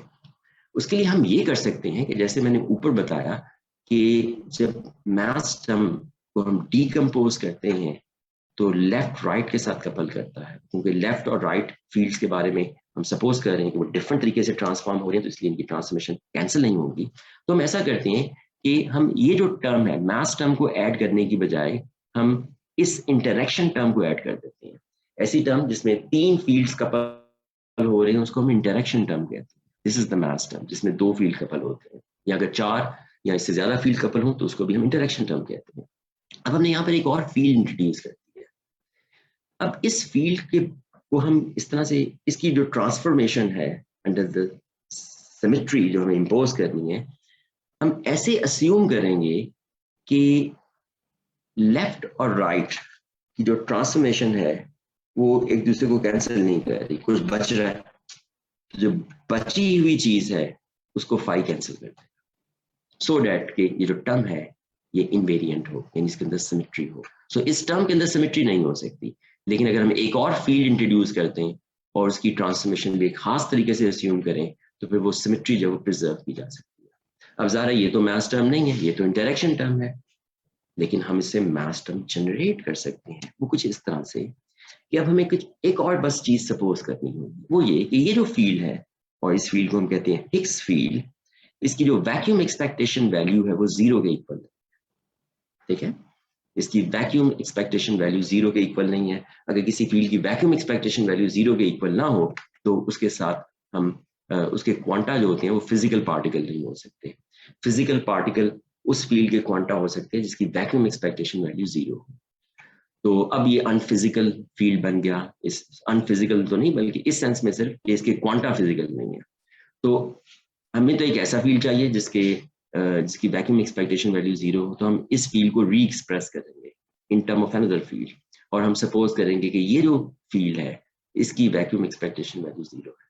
फिर ये इक्वेशन सेटिस्फाई हो जाएगी, क्योंकि फाई की जो वैक्यूम एक्सपेक्टेशन वैल्यू है वो न्यू है, एंड दैट इम्प्लाइज एच की वैक्यूम एक्सपेक्टेशन वैल्यू 0 है। तो हमें फील्ड को रीपैरामीटराइज करना होगा अगर उसकी वैक्यूम एक्सपेक्टेशन वैल्यू 0 नहीं है। अच्छा, अब इस रीपैरामीटराइजेशन को जब मैं यहाँ पर सब्स्टिट्यूट करूंगा तो आप देख सकते हो कि जो हमारे पास इंटरेक्शन टर्म है वो दो टर्म्स में स्प्लिट हो जाएगी। एक टर्म अभी भी इंटरेक्शन टर्म होगी, इसमें तीन फील्ड्स कंबाइन हो रहे हैं, जबकि पहली टर्म जो है वो मास टर्म बन गई है, एग्जैक्टली वही आप ऊपर देखो। तो इसका मतलब है हम मास को इस इंटरेक्शन के थ्रू जनरेट कर सकते हैं अगर हम सपोज करें कि ये जो फील्ड है जिसको हम हिग्स फील्ड या ऑक्सिलरी फील्ड कह रहे हैं, इसकी वैक्यूम एक्सपेक्टेशन 0 के इक्वल नहीं है। तो इस तरह से हम मास को इनडायरेक्टली प्रोड्यूस करते हैं। इस मैकेनिज्म को हम कहते हैं हिग्स मैकेनिज्म। चलें, अब क्योंकि टाइम कम है तो मैं इस स्लाइड को स्किप कर रहा हूँ। बस इतना सा बताता चलूंगा कि आपको ज़ाहिर है जो पिछली स्लाइड के अंदर मैंने हिग्स मैकेनिज्म के बारे में जिक्र किया तो आपको लग रहा होगा कि ये तो बिल्कुल एक अफसाने की तरह है कि जैसा चाहे वैसा हमने उसको बना लिया ताकि फलां खास किस्म के रिजल्ट्स आए। ठीक है, थ्योरीज ऐसी ही बनाई जाती हैं अफसानों की तरह, लेकिन वो अफसाना उस वक्त हकीकत बनता है जब हम उसको एक्सपेरिमेंटली वेरीफाई करते हैं उसकी प्रेडिक्शंस को। तो जो मैकेनिज्म है हिग्स मैकेनिज्म, उसको हम एक्सपेरिमेंटली टेस्ट कर सकते हैं। किस तरह से टेस्ट करेंगे? सबसे पहला टेस्ट तो होगा कि क्या ऐसा कोई ऑक्सिलरी फील्ड मौजूद भी है कि नहीं है जिससे इंटरेक्शन के थ्रू मास जनरेट हो जाता है। तो ऐसा फील्ड हमें 2012 के अंदर मिला। Higgs was discovered in CMS and Atlas in 2012। ये जो आप बम्प देख रहे हो ये दरअसल इस डिस्कवरी की एविडेंस। और बाय द वे ये जो यहाँ पर आपको जो छोटा सा बम्प दिखाई दे रहा है ये पीटर हिग्स है जिन्होंने ये आइडिया दिया था कि हिग्स जो है उसके साथ जो इंटरेक्शन है वो मास को जनरेट कर सकती है। ओके, सो अब हम आगे बढ़ते हैं। तो इसका मतलब है कि अब हम जब इन फंडामेंटल फील्ड्स के लॉज ऑफ इंटरेक्शन लिखेंगे तो उनमें से लिखते वक्त हम सपोज करेंगे कि सारे मासलेस हैं, क्योंकि जिस सिमेट्री को हमें इम्पोज करना है वो सिमेट्री इनके मासेस को अलाउ नहीं करती। और फिर हम इनको मास जनरेट करने के लिए जो हिग्स मैकेनिज्म है उसका सहारा लेंगे, जिसमें एक ये जो फील्ड्स हैं ये हिग्स फील्ड के साथ इंटरेक्ट करेंगे और इस इंटरेक्शन से जो मास है वो जनरेट होगा। तो इस तरह से जब इनका मास जनरेट होता है तो जो अप क्वार्क का जो फील्ड है उसके क्वांटा का मास होता है 2.2 मैफ, डाउन का 4.7 MAF, charm strange 93 MAF. Charm quark है इसका मास होता है 1300, बॉटम का 4200 MAF, and this is 173000 is the mass of the top quark. जबकि gluon और जो photons हैं they choose not to interact with the Higgs field and we don't know why it is so. So they remain the massless. W, Z ये भी Higgs field के साथ interact करते हैं and they acquire the mass. अच्छा, ये fields तो बहुत से हैं लेकिन जो मैटर हम अपने इर्द गिर्द देखते हैं उसको एक्सप्लेन करने के लिए हमें इन सारे फील्ड की जरूरत नहीं है। हमें सिर्फ अप, डाउन और electron filled, gluon field, photon field और हिग्स फील्ड की जरूरत है, क्योंकि हिग्स फील्ड के थ्रू अपना जो मास है वो एक्वायर करते हैं। तो क्या हमने इस सवाल का जवाब दे दिया कि जो मास है वो क्या है? मास क्या ये है कि जो फंडामेंटल फील्ड्स हैं वो हिग्स फील्ड के साथ इंटरेक्ट करते हैं और इस इंटरेक्शन से मास जनरेट होता है? ऐसा नहीं है, मुकम्मल तौर पर ऐसा नहीं है। तो अब मैं आता हूं अपनी स्लाइड के आखिरी हिस्से के अंदर। Let's see proton. प्रोटॉन के बारे में मैंने आपको बताया था कि जो प्रोटॉन है वो 2 अप और 1 डाउन क्वार्क से मिलकर बना है। और अगर आप पिछली स्लाइड को दोबारा से देखें तो यहाँ पर लिखा है कि अप क्वार्क का मास होता है 2.2 मैफ और डाउन क्वार्क का मास होता है 4.7 मैफ। तो इस हिसाब से देखा जाए तो एक प्रोटॉन का जो मास है वो लगभग 10 मैफ से ज्यादा नहीं होना चाहिए। इसी तरह से न्यूट्रॉन का मास भी इसी ऑर्डर का होना चाहिए, लेकिन एक्चुअली प्रोटॉन का जो मास है वो 938.3 मैफ है। So there is a huge shift in the mass. ये मास कहां से आता है? The mass of the proton should not be more than 10 MeV अगर हम इसमें इसके जो कॉन्स्टिट्यूएंट्स हैं उनके मासेस को कंबाइन करें। So the Question is from where the proton and neutron acquire this extra mass?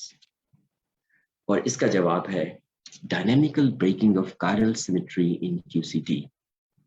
जो फंडामेंटल पार्टिकल्स हैं क्वार्क्स, वो एक इलेक्ट्रोमैग्नेटिक इंटरेक्शन, वीक इंटरेक्शन और फिर इसके साथ साथ स्ट्रॉन्ग इंटरेक्शन से भी इंटरेक्ट करते हैं। और जो स्ट्रॉन्ग इंटरेक्शन है क्वार्क्स के दरमियान, वो समहाउ मास जनरेट करती है, ह्यूज मास जनरेट करती है। इसकी टेक्निकल डिटेल्स में स्किप कर रहा हूँ, I just explain it with this slide. फर्ज कर लें कि हमारे पास क्वार्क्स जो है वो नॉन इंटरेक्टिंग है, वो एक दूसरे से इंटरेक्ट नहीं कर रहे, तो फिर जो प्रोटॉन का जो मास होगा वो 10 MeV से ज्यादा नहीं। लेकिन अगर हम फर्ज करें कि जो क्वार्क्स है वो इंटरेक्ट करते हैं, और ये इंटरेक्ट करते हैं through the interaction through a mediator particle जिसको हम ग्लूऑन्स कहते हैं, और जो ग्लूऑन्स हैं इनके अंदर एक खसूसियत हो सकती है कि ये इन पार्टिकल के साथ स्टिक हो जाते हैं। ऐसा उस वक्त होता है जब इनका जो कंडेंसेट है वो 0 के इक्वल ना हो, लेकिन अगर इनका कंडेंसेट 0 हो तो तब भी ये इनके साथ स्टिक नहीं होंगे और मास ऑफ प्रोटॉन 10 MeV ही होगा। लेकिन अगर ग्लूऑन्स जो है वो स्टिकी हो, यानी वो इन क्वार्क्स के साथ स्टिक हो जाए, और ऐसा उस वक्त होगा जब क्वार्क कंडेंसेट नॉन जीरो होगा, और जो थ्योरेटिकल स्टडीज हैं वो इंडिकेट कर रही हैं कि ये नॉन जीरो है, तो फिर जो स्टिकीनेस है ग्लूऑन्स की वो इन प्रोटॉन इन क्वार्क्स का अप और डाउन क्वार्क्स के मास के अंदर एक ह्यूज शिफ्ट प्रोड्यूस करेगी, और जो मास होगा वो 9 MeV से तकरीबन 930 MeV 38 MeV हो जाएगा। So the stickiness of gluons with quarks can occur only if the quark condensate is non-zero. Up and down quarks gain extra mass of about 390 MeV. इनमें से हर एक के मास के अंदर जो इजाफा होगा तकरीबन 390 MeV होगा इस स्टिकीनेस की वजह से, और इस तरह से जो टोटल मास होगा वो 938 MeV के अबाउट हो जाएगा। अच्छा, अब इससे पता चलता है कि जो 1% of the mass of the proton, only 1% of the mass of the proton and neutron is coming from the Higgs mechanism. लेकिन जो Higgs mechanism से हमें जो mass मिल रहा था वो तकरीबन 9 MeV था, which is 1% of, almost 1% of the mass of the proton. So Higgs mechanism से हमें बहुत small mass मिल रहा है। जो ह्यूज मास है 99% जो मास है प्रोटॉन का या न्यूट्रॉन का, वो हिग्स मैकेनिज्म से नहीं आ रहा, बल्कि that's coming from the stickiness of the gluon, that is coming from the characteristic of strong interaction between the quarks, जिससे 99% मास आ। ओके, अब हम अपने उन सवालों का कंक्लूसिव जवाब देते हैं। हमने आइस क्यूब से स्टार्ट किया और हमने 2 सवाल किए। What is it made of? इसका जवाब है it is made of up and down quarks locked inside its proton and neutrons and electrons, which are the quanta of up, down and electron field spread all over in space. तो जब आप यहाँ पर ये ice cube देख रहे हो तो दरअसल ये आइस क्यूब नहीं है बल्कि एक फील्ड है जो पूरी स्पेस के अंदर स्प्रेड है, और ये जो आइस क्यूब है ये सिर्फ एक रिपल है इस फील्ड के अंदर या इन फील्ड्स के अंदर। Okay, and what is mass? देखें, जैसे मैंने शुरू में बताया कि जब हम शुरू से जो फिलोसोफर्स जो हैं और जो साइंटिस्ट हैं, फिजिसिस्ट हैं, वो हमेशा यही समझते रहे कि जो मास है वो मैटर की एक इंट्रिंसिक प्रॉपर्टी है, एक ऐसी प्रॉपर्टी जो बस उसके पास है। लेकिन मॉडर्न थ्योरीज हमें, the standard model of particle physics हमें बताता है कि ऐसा नहीं है। Mass is not an intrinsic property of a material substance. It's not something which matter have. ये जो quantum fields हैं उनका behavior है, it's something what they do rather what they have. अच्छा, अगली दफा जब आप किसी स्केल पर खड़े हों तो अपने आप से ये सवाल कीजिएगा कि आप इस स्केल पर खड़े होकर क्या मेजर कर रहे हैं। अगर आपने मेरी स्टॉक के कुछ हिस्से समझे हैं तो इस सवाल का जवाब कुछ ऐसे है। 1% of what you are measuring is coming from the interaction of up and down quarks and electrons of your body with the Higgs field, and 99% is coming from the energy content of otherwise massless gluon dancing back and forth between the quarks lock inside the protons and neutrons of your body. So these are the gluons which are locked inside the protons and neutrons of your body. They are actually producing the bulk of the mass which you are measuring while standing over a scale. So this is the mass. Thank you very much. Thank you so much sir, बहुत मज़ेदार talk थी और मैं आपकी उर्दू पर बड़ा rush कर रहा था कि बहुत मज़े से आपने ये एक्सप्लेन किया सारा कुछ। ऑडियंस के लिए अब ये है कि आप लोगों ने कुछ सवालात तो चैट में छोड़े हैं, इसके अलावा अगर कोई सवाल करना चाहता है तो अपना हैंड रेज करें, हम उसको अनम्यूट करेंगे और वो फिर सवाल पूछ सकेंगे। तो अभी जो चैट में क्वेश्चन चल रहे हैं सर, वो मैं आपसे डिस्कस कर लेता हूँ।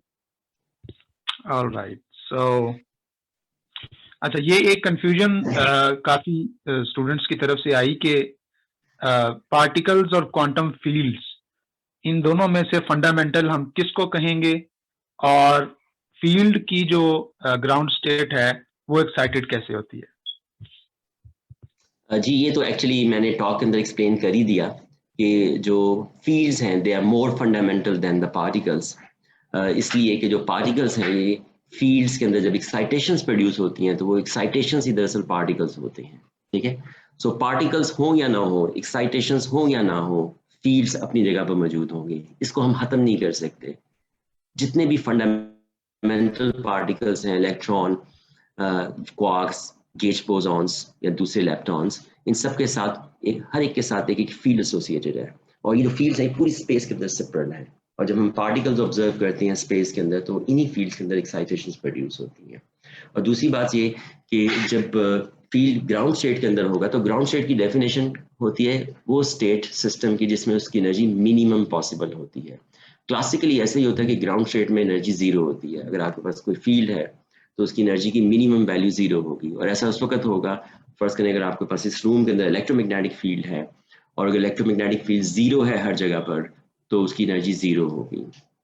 लेकिन क्वांटम मैकेनिकली इलेक्ट्रिक फील्ड या मैग्नेटिक फील्ड, यानी जब हम क्वांटम मैकेनिक्स को अप्लाई करते हैं तो फिर इलेक्ट्रिक फील्ड और मैग्नेटिक फील्ड किसी भी जगह पर जीरो नहीं हो सकता। That will be the violation of Heisenberg uncertainty principle. Field will always be fluctuating. इनको हम क्वांटम फ्लक्चुएशंस कहते हैं। इसी वजह से क्वांटम मैकेनिकली जो हार्मोनिक ऑसिलेटर होता है उसकी भी जो ग्राउंड स्टेट एनर्जी है वो जीरो नहीं होती, because of the same fluctuations. तो ये जो क्वांटम फ्लक्चुएशंस हैं ये हर वक्त, अगर आपने इस रूम में से फील्ड सारे पार्टिकल्स निकाल दिए हैं, यानी फील्ड्स को ग्राउंड स्टेट के अंदर ले आए हैं, तो तब भी क्वांटम फ्लक्चुएशंस अकर कर रही होंगी। और हमें ऐसे दिखाई कैसे, हम क्वांटम फ्लक्चुएशंस को कैसे देखेंगे, क्योंकि हम एक्चुअली फील्ड को तो नहीं देख सकते, हम सिर्फ उसके क्वांटा को देख सकते हैं। तो हम कैसे देखेंगे कि स्पेस के अंदर जैसे अगर इलेक्ट्रॉन फील्ड है तो स्पेस के अंदर इलेक्ट्रॉन पॉजिट्रॉन पेयर प्रोड्यूस होगा, फिर वो डिसअपीयर हो जाएगा। सो इस तरह से ये जो पेयर्स हैं ये पॉप अप करेंगे स्पेस के अंदर मुख्तलिफ जगह पर और डिसअपीयर होते जाएंगे।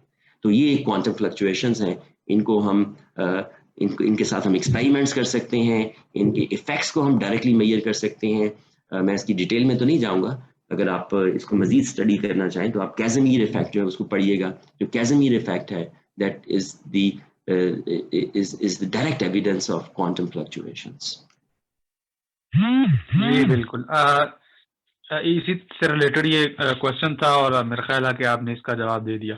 अच्छा, इसके अलावा ये मुशाहिद साहब का सवाल था और ये बड़ा फिलोसॉफिकल किस्म का क्वेश्चन था कि ये अगर फंडामेंटल हैं फील्ड्स तो ये बेसिकली क्या चीज हैं। आई डोंट नो कि वो क्या पूछना चाहते हैं कि मतलब फील्ड फंडामेंटल कैसे है या फील्ड क्या है। देखिए, जब मैं इसको फंडामेंटल कहता हूँ तो मैं इस सेंस में कहता हूँ कि जैसे मैंने उसको एक्सप्लेन भी किया कि जो फील्ड होता है उससे पार्टिकल प्रोड्यूस होते हैं, पार्टिकल से फील्ड प्रोड्यूस नहीं होता। ठीक है, तो अब आप इसको फिलॉसफी में इसका क्या मतलब लेते हैं मुझे नहीं पता, लेकिन मैं सिर्फ इस हद तक इसको फंडामेंटल कह रहा हूँ कि जो पार्टिकल्स हैं वो फील्ड से प्रोड्यूस होते हैं, फील्ड पार्टिकल से प्रोड्यूस नहीं होता। हाँ, ऑफ कोर्स क्लासिकल मैकेनिक्स में हम कहते हैं कि पार्टिकल फील्ड प्रोड्यूस करते हैं, लेकिन वो एक अप्रॉक्सीमेट डिस्क्रिप्शन है नेचर की जो एक्चुअली वर्क नहीं करती। मैक्रोस्कोपिक ऑब्जेक्ट्स जो होते हैं उनको ऐसे डिस्क्राइब किया जा सकता है, लेकिन जब माइक्रोस्कोपिक वर्ल्ड के अंदर जो फंडामेंटल लेवल के ऊपर हम देखते हैं कि ये जो डिस्क्रिप्शन है, ये पार्टिकल्स हैं वो फील्ड प्रोड्यूस करते हैं, ये एप्लीकेबल नहीं होती। We have to assume that they are the fields and they are only the fields which interact with each other. और जब वो इंटरैक्ट करते हैं तो ज़ाहिर है उनके जो क्वांटास हैं, उनकी जो एक्साइटेशंस हैं, वो एक दूसरे में कन्वर्ट होंगी। तो हमें ऐसे देखेगा जैसे कोई प्रोसेस अगर कर रहे हैं, ठीक है। जैसे आप देखो कि जो भी प्रोसेस है नेचर के अंदर, जैसे अगर आप प्रोटॉन को प्रोटॉन पर फायर कर रहे हो तो उसमें हंड्रेड्स ऑफ पार्टिकल प्रोड्यूस होते हैं। तो वो जो पार्टिकल्स प्रोड्यूस हो रहे हैं वो फील्ड्स की इंटरेक्शन से प्रोड्यूस हो रहे हैं, और स्टैंडर्ड मॉडल जो है उन सारी इंटरेक्शंस को सक्सेसफुली डिस्क्राइब करती है। बिल्कुल, असल में हिस्टोरिकली पार्टिकल से फील्ड निकले हैं, लेकिन नेचर में फील्ड से पार्टिकल निकल रहे हैं, तो इस तरह की कुछ सिचुएशन है। ओके, एक क्वेश्चन सर था कि फील्ड का मास होता है? जी, फील्ड का मास जो होता है, देखो जो मास का जो कॉन्सेप्ट है ये फील्ड के साथ एसोसिएट नहीं होता, ठीक है। अगर हम क्लासिकल फील्ड की बात करें ना, तो क्लासिकली हमारे पास सिर्फ जो हम पार्टिकल्स होते हैं उनके साथ मास का कॉन्सेप्ट एसोसिएट कर सकते हैं, ठीक है। अच्छा, अगर हम किसी क्लासिकल फील्ड के अंदर मास टर्म ऐड भी कर दे तो जो फील्ड होगा वो मास टर्म जो होगा उस फील्ड की बिहेवियर को चेंज करेगी, उसका मास डिफाइन नहीं करेगी। तो जो मास अगर किसी फील्ड के साथ हो भी है ना, तो उसको हमें मास नहीं, मास पैरामीटर कहना चाहिए, because it's not a mass in the sense of the way we talk about the mass of a particle. हाँ, लेकिन अगर आपने किसी फील्ड को के अंदर मास पैरामीटर इंट्रोड्यूस कर दिया है तो फिर उसका जो क्वांटा होगा, जिसकी वही प्रॉपर्टीज होती हैं जैसे मैं बताया जो पार्टिकल की होती हैं, तो वो मैसिव हो जाएगा, ठीक है। तो फिर हम उसके मास को बिल्कुल वैसे ही मेजर कर सकते हैं जैसे कि हम दूसरे पार्टिकल के मास को मेजर करते हैं। तो फील्ड के क्वांटम फील्ड क्लासिकली अगर मास इंट्रोड्यूस करोगे फील्ड के अंदर तो वो सिर्फ एक पैरामीटर के तौर पर एक्ट करेगा, उसका मास से किसी किस्म का कोई ताल्लुक नहीं होगा। लेकिन जब मैं मास पैरामीटर इंट्रोड्यूस करने के बाद उस फील्ड को क्वांटाइज करूंगा तो वही पैरामीटर जो होगा that will appear as the mass of the quanta of that fields. बिल्कुल, और यही बात स्पिन के बारे में भी मेरा ख्याल है। Yes, of course, for other properties as well. Okay, Waqar Ahmad ने सवाल किया था। आई एम सॉरी, मैं इससे एक और चीज इसमें ऐड करना चाहूंगा कि देखें जो फिजिकल क्वांटिटीज होती हैं जैसे energy, spin, angular momentum and so on and so fourth, ये जो क्वांटिटीज हैं यूजुअली हम पार्टिकल के साथ एसोसिएट करते हैं, लेकिन यही क्वांटिटी फील्ड के साथ भी एसोसिएट की जा सकती है। उसकी वजह ये है कि इन क्वांटिटीज का जो ओरिजिन है वो है इनके लॉज ऑफ कंजर्वेशन। हम हमेशा फिजिक्स के अंदर वही क्वांटिटी यूज करते हैं जिसका कोई ना कोई लॉ ऑफ कंजर्वेशन होता है, अदरवाइज उस क्वांटिटी को इंट्रोड्यूस करने का हमें कोई फायदा नहीं होता, ठीक है। तो ये जो लॉज ऑफ कंजर्वेशन होते हैं ये स्पेस टाइम सिमेट्री से ओरिजिनेट होते हैं, और जो स्पेस टाइम सिमेट्रीज जो होती हैं जब हम सिस्टम ऑफ पार्टिकल्स पर अप्लाई करते हैं, पार्टिकल्स के अंदर ये क्वांटिटी कंजर्व होती हैं, और जब यही हम सिमेट्री सिस्टम ऑफ फील्ड के लिए अप्लाई करते हैं तो फील्ड्स के लिए के अंदर भी ये क्वांटिटी कंजर्व होती है। तो इन प्रिंसिपल हम फील्ड्स जो होते हैं उनके भी energy, momentum, angular momentum define कर सकते हैं, और जब इसको क्वांटाइज करते हैं तो वही जो फिर क्वांटिटीज हैं they are carried by the quanta of that fields which are the particles. Waqar Ahmad पूछ रहे हैं कि what is Mexican potential and its mechanism. ये ज़ाहिर आप हिग्स मैकेनिज्म के बारे में पूछ रहे हो कि जो इक्वेशन थी हमारे पास,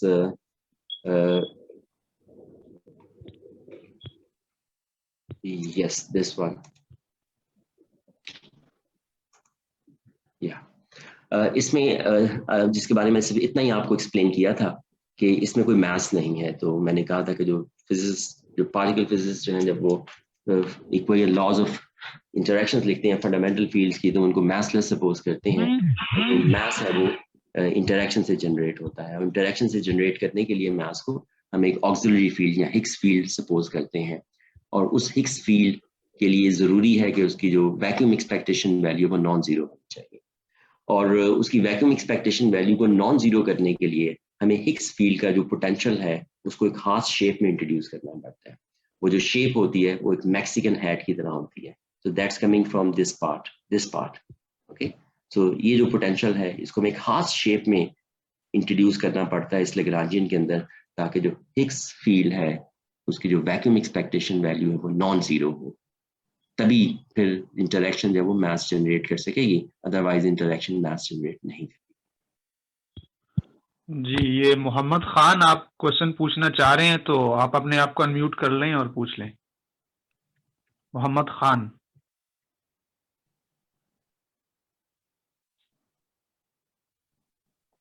Dr. Sir, मैं nuclear physicist हूँ. I work on the nuclear weapons program in Kahuta from 1980 to 1995. मेरा background nuclear physics है from Government College Lahore, 76 to 79. Thank you very much. It's been it's a great pleasure for us. आप इसको अगर तो record कर दें kindly, अगर next हम इसको इसी को हम use कर रहे हैं. We're trying to develop in villages in Pakistan science and telescope. So question मेरा सर ये है कि can we form a space-time matter consciousness platform to work on our mind? जो हमारी consciousness and mind में जो process है, is it possible? Can we do that? और जो आपने तो detail में बता दिया, you know, between massless Higgs field and all the equation. और एक question सर और भी है, मेरे दोस्त अथर हैं कि gravity. What is gravity? I mean, if it is, thank you, that's all. जी, आपका जो पहला सवाल है वो सॉरी मुझे बिल्कुल नहीं समझ लगी, ठीक है, और मुझे असल में सर क्वेश्चन मेरा ख्याल है कि जब आप फील्ड की बात करते हैं तो आप एलैबोरेट कर दें क्वेश्चन। उनका क्वेश्चन ये था कि हम ये मैथ्स फील्ड्स वगैरह की जो डिस्कशन है इसको एक्सटेंड कर सकते हैं माइंड तक या कॉन्शियसनेस तक। देखिए, मैं इस पर ज़ाहिर है मैं I am not right person to answer this question, और शायद मैं अगर कोई कमेंट करता हूँ तो शायद मुकम्मल तौर पर दुरुस्त भी ना हो। ऐसी कुछ अटैम्प्ट्स जहाँ तक मैं जानता हूँ की जाती हैं कि क्वांटम मैकेनिक्स में ज़ाहिर क्वांटम फील्ड थ्योरी का भी ताल्लुक क्वांटम मैकेनिक्स से ही है। It's the same quantum mechanics जिसमें जो आप सिस्टम ऑफ पार्टिकल्स पर अप्लाई करते हो, यहाँ पर उसको हम सिस्टम ऑफ फील्ड पर अप्लाई कर रहे हैं। तो क्वांटम मैकेनिक्स के अंदर कुछ स्टेट्स होती हैं जिनको हम क्वांटम स्टेट्स कहते हैं, and all the time we are dealing with such kind of states in particle physics as well.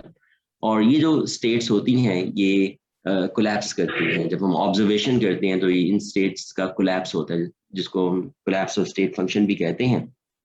अच्छा, जो कोलैप्स ऑफ स्टेट फंक्शन है इसकी जो फिजिक्स है वो बड़ी दिलचस्प है। मिसाल के तौर पर कि अगर मैंने अपनी वीडियो ऑन कर देता हूँ, अगर फर्ज करें कि मेरे हाथ के अंदर एक कॉइन है, अगर मेरे हाथ में कोई कॉइन है और मैंने इसको इस तरह से रखा है, तो इमेजिन करें मेरे हाथ के नीचे जो स्टेट है वो क्वांटम स्टेट है, I mean superposition of head and tail. अच्छा, अब जब मैं अपने हाथ को यहाँ से उठाता हूँ तो जो ही मैं उठाता हूँ तो फिर एक प्रोसेस स्टार्ट होता है। वो प्रोसेस क्या है कि यहाँ से एक लाइट रिफ्लेक्ट होती है, वो मेरे रेटिना तक जाती है। रेटिना पर जो इमेज बनता है वो भी क्वांटम स्टेट में होगा। There's a theorem in quantum mechanics which tell us कि जब क्वांटम स्टेट इवॉल्व करेगी क्वांटम स्टेट ही रहेगी। अच्छा, फिर वो जो इमेज है वो एक आपको पता है ऑप्टिक नर्व के थ्रू मेरे ब्रेन तक जाता है, तो ऑप्टिक नर्व के थ्रू जो इलेक्ट्रिक सिग्नल मेरे ब्रेन तक जा रहा है वो भी क्वांटम स्टेट है। अब हमें नहीं पता ब्रेन के अंदर क्या हो रहा है, लेकिन किसी ना किसी जगह पर ब्रेन के अंदर वो जो स्टेट है वो कोलैप्स कर रही है। We don't know much about this, that how it is exactly happening and what it मतलब इसके बारे में लोग अपनी राय देते रहते हैं और डिफरेंट थ्योरीज मौजूद हैं, उनमें से कुछ बड़ी अजीबोगरीब थ्योरीज भी हैं, लेकिन इसके बारे में हम कुछ ज़्यादा नहीं जानते। तो आपके सवाल का शायद इससे ज़्यादा कोई जवाब नहीं हो सकता कि कुछ लोग जो फिजिक्स और फिलॉसफी में दिलचस्पी रखते हैं, जैसे अली शहबाज, तो वो ऐसी चीज़ें ज़रूर सोचते होंगे, लेकिन हम तो जो मेन स्ट्रीम फिजिक्स में होते हैं वो इन चीज़ों से हाथ से दूर होते हैं। जी, सुफियान क्वेश्चन आप करना चाहते हैं, अनम्यूट कर लें। जी, अस्सलाम वालेकुम सर। मैं एमफिल अभी मैंने कंप्लीट किया है सर, पंजाब यूनिवर्सिटी से, फिजिक्स डिपार्टमेंट से। प्रैक्टिकल फिजिक्स के अंदर मेरी रिसर्च है, तो मैंने स्टैंडर्ड मॉडल के ऊपर काफ़ी मतलब वर्क किया, काफ़ी इसको स्टडी किया है। सर आपने कहा कि जो जितने भी ये हमारे पास क्वार्क्स हैं, अप टॉप चार्म बॉटम और इलेक्ट्रॉन टाउ म्यूनो, ये सारे क्वांटम हैं फील्ड्स के, मतलब फील्ड से जनरेट हो रहे हैं किसी न किसी फील्ड से, और ये जब इंटरेक्शन करते हैं तो देन विल जनरेट मैस। तो क्या इनकी जो इंटरेक्शन है वो इंटेंसिव हो सकती है, मतलब हाईली उसकी इंटेंसिटी ज्यादा हो इंटरेक्शन की और कभी कम हो, और जब इंटेंसिटी ज्यादा होगी इंटरेक्शन करने की क्या मैथ्स में कोई वेरिएशन आएगी? जी, अच्छा देखिए, जो एक अक्सर मैं अपने स्टूडेंट्स को भी बात समझाता हूँ कि जो फिजिक्स होती है, जो साइंस होती है, हमें हर सवाल का जवाब नहीं देती, ठीक है। तो आपका जो सवाल है इसका कोई जवाब नहीं है, हम सिर्फ नेचर को डिस्क्राइब कर रहे हैं यहाँ पर, ठीक है। स्टैंडर्ड मॉडल के अंदर हमें पता है कि डिफरेंट पार्टिकल्स जो हैं वो डिफरेंट स्ट्रेंथ के साथ इंटरेक्ट करते हैं हिग्स फील्ड के साथ।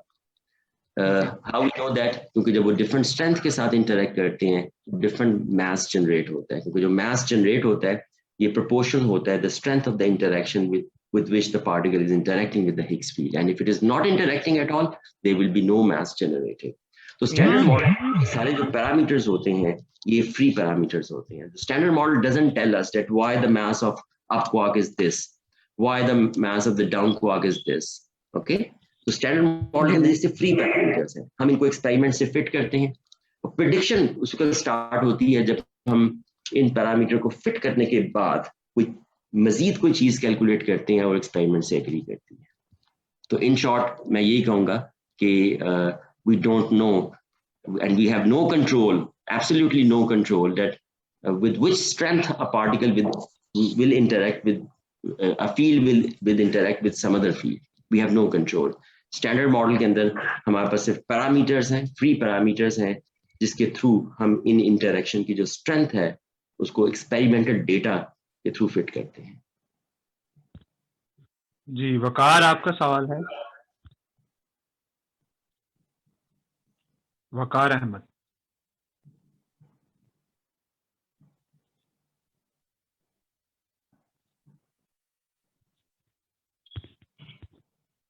वकार आपकी आवाज नहीं आ रही।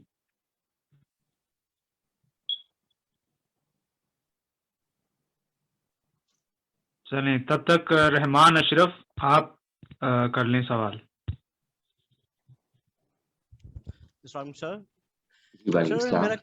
सर मेरा क्वेश्चन ये है कि आपने बात की थी first generation, second generation, third generation की, तो इसको किस बिना पर क्लासिफाई किया गया है? ओके,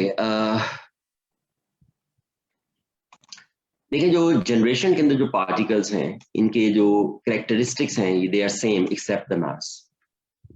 पहली जनरेशन जो है और जो दूसरी जनरेशन है, जो तीसरी जनरेशन है, इसमें सिर्फ मास का डिफरेंस है। ऑल अदर कैरेक्टरिस्टिक और the properties are exactly same, no difference at all. So एक जनरेशन जब दूसरी जनरेशन को रेप्लिकेट कर रही है तो सिर्फ अपने मास को बदल रही है और इसके अंदर कोई चेंजेस नहीं। राइट, जकी अहमद पूछ रहे हैं कि तमाम क्वांटा जो हैं और क्वार्क्स और लेप्टॉन्स वगैरह का जो मास है उसका टोटल मास ऑफ हिग्स के बराबर है? जी रिपीट कीजिएगा। तमाम क्वांटास का मास का सम हिग्स के बराबर है? Of course not. जी जी। तो टॉप क्वार्क देखें उसी का जो मास है वो 172 जेव है, जबकि हिग्स का जो मास है वो 125 जेव है। It's not true. Right, Hafsa question कर रही हैं कि why gluon and photon do not interact with Higgs field. अच्छा, अगर मैं इसका जवाब ये दूं कि ये मासलेस हैं तो क्या आप इस जवाब से मुतमिन हो जाएंगे? ये तो हफ्सा ही बता सकती हैं। Hafsa, will you be satisfied if I say because they are massless? That's why they do not interact. Chale, that's not the answer of this question. They are massless because they do not interact, and they do not interact because they are massless. So this is just a cyclic argument. We don't know its answer. We only know that they are massless. So when we construct the standard model, we construct it in such a way that they are not interacting with the Higgs field.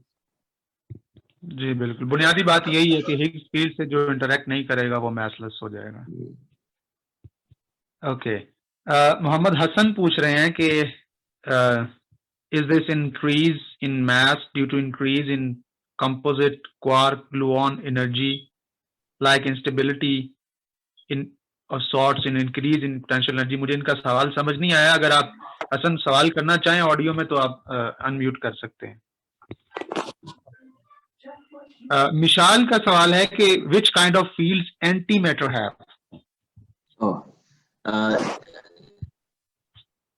It's the same field.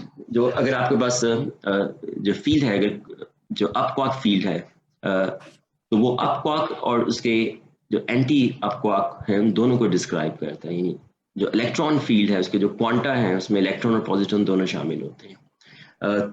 Actually ऐसा होता है कि quantum field theories के अंदर किसी हम field को complex suppose कर लें तो उसके जो क्वांटा होते हैं वो चार्ज पार्टिकल होते हैं, उसमें पार्टिकल एंटी पार्टिकल दोनों शामिल होते हैं। तो हमें एंटी पार्टिकल्स को डिस्क्राइब करने के लिए ऐसे किसी फील्ड की जरूरत नहीं होती। It's the same field which describe particle and its anti particles. Alright, Shamaila आप क्वेश्चन करना चाह रही हैं, आपने चैट में कहा था।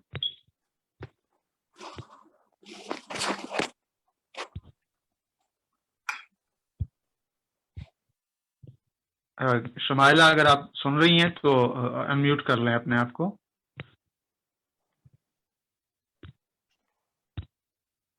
शमाइला कमल, यस। अस्सलाम वालेकुम सर। वालेकुम सलाम। सर मेरा आपसे ये क्वेश्चन था कि आपने दो स्टेटमेंट शुरू में दी थी जब आप क्वांटम फील्ड और पार्टिकल्स फंडामेंटल पार्टिकल के बारे में बता रहे थे। तो शुरू में जो बात आपने की थी वो ये थी कि जो क्वांटम जो पार्टिकल्स हैं उनके कॉरेस्पॉन्डिंग फील्ड्स होती हैं। तो मीनवाइल आपने एक एम्प्टी बॉक्स की एग्जांपल दी कि जब हम एक बॉक्स में से निकाल देते हैं सारे पार्टिकल्स लेकिन स्टिल उसके अंदर क्वांटम फ्लक्चुएशंस होती हैं। लेकिन दूसरी तरफ आपने ये भी बात कही है कि एक्साइटेशन जो है क्वांटम फील्ड्स के अंदर वो पार्टिकल्स को जनरेट करती हैं। तो ये क्या दोनों मुख्तलिफ स्टेटमेंट्स नहीं है? I'm sorry, can you repeat your first part जिसमें मैंने इनिशियली क्या स्टेटमेंट दी? हाँ, इनिशियली आपकी ये स्टेटमेंट थी कि हर पार्टिकल से कॉरेस्पॉन्डिंग कोई ना कोई फील्ड पाई जाती है, मतलब उसी की फील्ड होती है। आप है तो उसकी आपको फील्ड होगी, डाउन है तो डाउन फील्ड होगी। लेकिन दूसरी तरफ आप ये भी बात कर रहे हैं कि जो क्वांटम फील्ड है, जो इनिशियली में जो स्टेटमेंट थी उससे मेरा मतलब सिर्फ ये था कि हर क्योंकि ज़ाहिर आप लोग जो होते हैं वो पार्टिकल से फेमिलियर होते हैं, ठीक है। So you have electrons, you know electrons and positrons and photons. So मैं सिर्फ ये बताना चाह रहा था कि हर पार्टिकल की जो पर्टिकुलर टाइप ऑफ पार्टिकल उसके कॉरेस्पॉन्डिंग एक फील्ड होता है।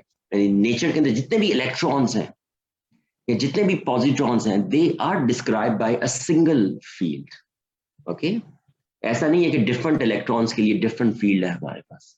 They are all describe by the same field. So nature के अंदर सिर्फ एक ही फील्ड है, electron field, which is spread all over the space in the universe।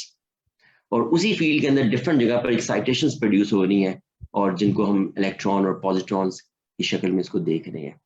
तो मतलब जो मेरी फाइनल स्टेटमेंट है वो यही हो सकता है, उसको समझाने के दौरान मैंने ऐसी कोई बात कह दी जिससे आपको ये तासुर मिला कि मैंने पार्टिकल्स को शायद फंडामेंटल कहा है, और कहा है कि मतलब जब मैं कहता हूँ कि पार्टिकल के साथ फील्ड एसोसिएटेड है, ठीक है, तो हर पार्टिकल की एक पर्टिकुलर टाइप के कॉरेस्पॉन्ड फील्ड एक है, ठीक है। आई होप बिल्कुल इससे मिलता जुलता सवाल फेसबुक पे भी हमारे दोस्त हैं, अथर सीनियर हमारे दोस्त हैं, तो उन्होंने भी यही पूछा था कि क्या हम ये कह सकते हैं कि ये जितने भी फील्ड्स हैं या पार्टिकल्स हैं ये एक ही फील्ड की मैनिफेस्टेशंस हैं। Exactly, that's what we are saying. All the electrons are produced from a single field in the universe. That's the correct statement. All right. Hassan, आप सवाल कर लीजिए। I'm sorry, may I add something? And that actually explained that why all the electrons have exactly the same mass. Okay, because they are all coming from a single field. जिसमें हम एक single mass term add करेंगे, and this single mass term will give all the quanta exactly the same mass. So ये explain करता है कि क्यों nature के अंदर जो एक ही तरह के particles होते हैं उनकी exactly same properties क्यों होती हैं। बिल्कुल, मुझे जॉन व्हीलर का वो जुमला याद आ गया, बल्कि उसका शायद आर्टिकल था कि there is only one electron in the universe. So Mohammad Hasan, आप सवाल कर लें। अस्सलाम वालेकुम जी। वो मैं अपना सवाल इलेबरेट करना चाहूँगा कि स्पेशल रिलेटिविटी में हम पढ़ते हैं कि जब एक कंपोजिट ऑब्जेक्ट बनता है तो अगर उसकी जो पोटेंशियल एनर्जी हो वो कम हो तो उसका मास जो है वो उसके कॉन्स्टिट्यूएंट से कम नजर आता है, और अगर पोटेंशियल एनर्जी ज्यादा हो तो देन उसका जो एज अ होल मास होता है वो उसके कॉन्स्टिट्यूएंट से ज्यादा नजर आता है। तो ये जो क्वार्क ग्लूऑन मॉडल आपने बताया जिसमें हमें मास 99% जो मास है जो उस कंपोजिट ऑब्जेक्ट की वजह से शो हो रहा है, क्या is there something similar going on जैसे हम स्पेशल रिलेटिविटी में मास इंक्रीज पढ़ते हैं? जी बिल्कुल ऐसा ही है, लेकिन यूजुअली ये होता है कि अगर आप न्यूक्लियर फिजिक्स की बात करें, न्यूक्लियर फिजिक्स में जो पोटेंशियल एनर्जी की वजह से मास के अंदर चेंज आती है वो स्मॉल होती है, small as compare to the mass of the constituents. आप देखें ना किसी भी न्यूक्लियस का mass almost, not exactly, almost उसके कॉन्स्टिट्यूएंट के मास के इक्वल होता है, ठीक है, स्मॉल चेंजेस आती हैं। लेकिन प्रोटॉन के केस में ऐसा नहीं है, there is a dramatic change in the mass. जो प्रोटॉन का जो मास है वो मैव है, जबकि उसके कॉन्स्टिट्यूएंट का जो मास है वो सिर्फ 10 मैव है। ऐसी कोई और एग्जांपल नहीं है, एटॉमिक फिजिक्स में ऐसा नहीं होता, इलेक्ट्रोमैग्नेटिक इंटरेक्शन में नहीं होता, न्यूक्लियर फिजिक्स में भी ऐसा नहीं होता, but it happens in case of proton and neutron, and that happens because of जैसे मैं बताया कि जो क्वार्क्स होते हैं they interact through gluons, and the gluons they are sticky, और उनकी जो स्टिकीनेस है mathematically this is express by non-zero value of a quantity which is called quark condensate that makes them sticky, और वो जो stickiness है gluons की that somehow generate a large mass, और इस particular phenomena को हम जैसे मैं बताया कि dynamical breaking of chiral symmetry कहते हैं। It's a separate phenomena which is occurring and that is producing a dramatic increase in the mass. तो ये जो phenomena है dynamical breaking of chiral symmetry, you cannot relate it with the change in the mass of nucleus, change in the mass in the nucleus or in the case of atoms. It's entirely a different phenomenon. जी शमाइला, आप दोबारा question करना चाहती हैं तो कर लें।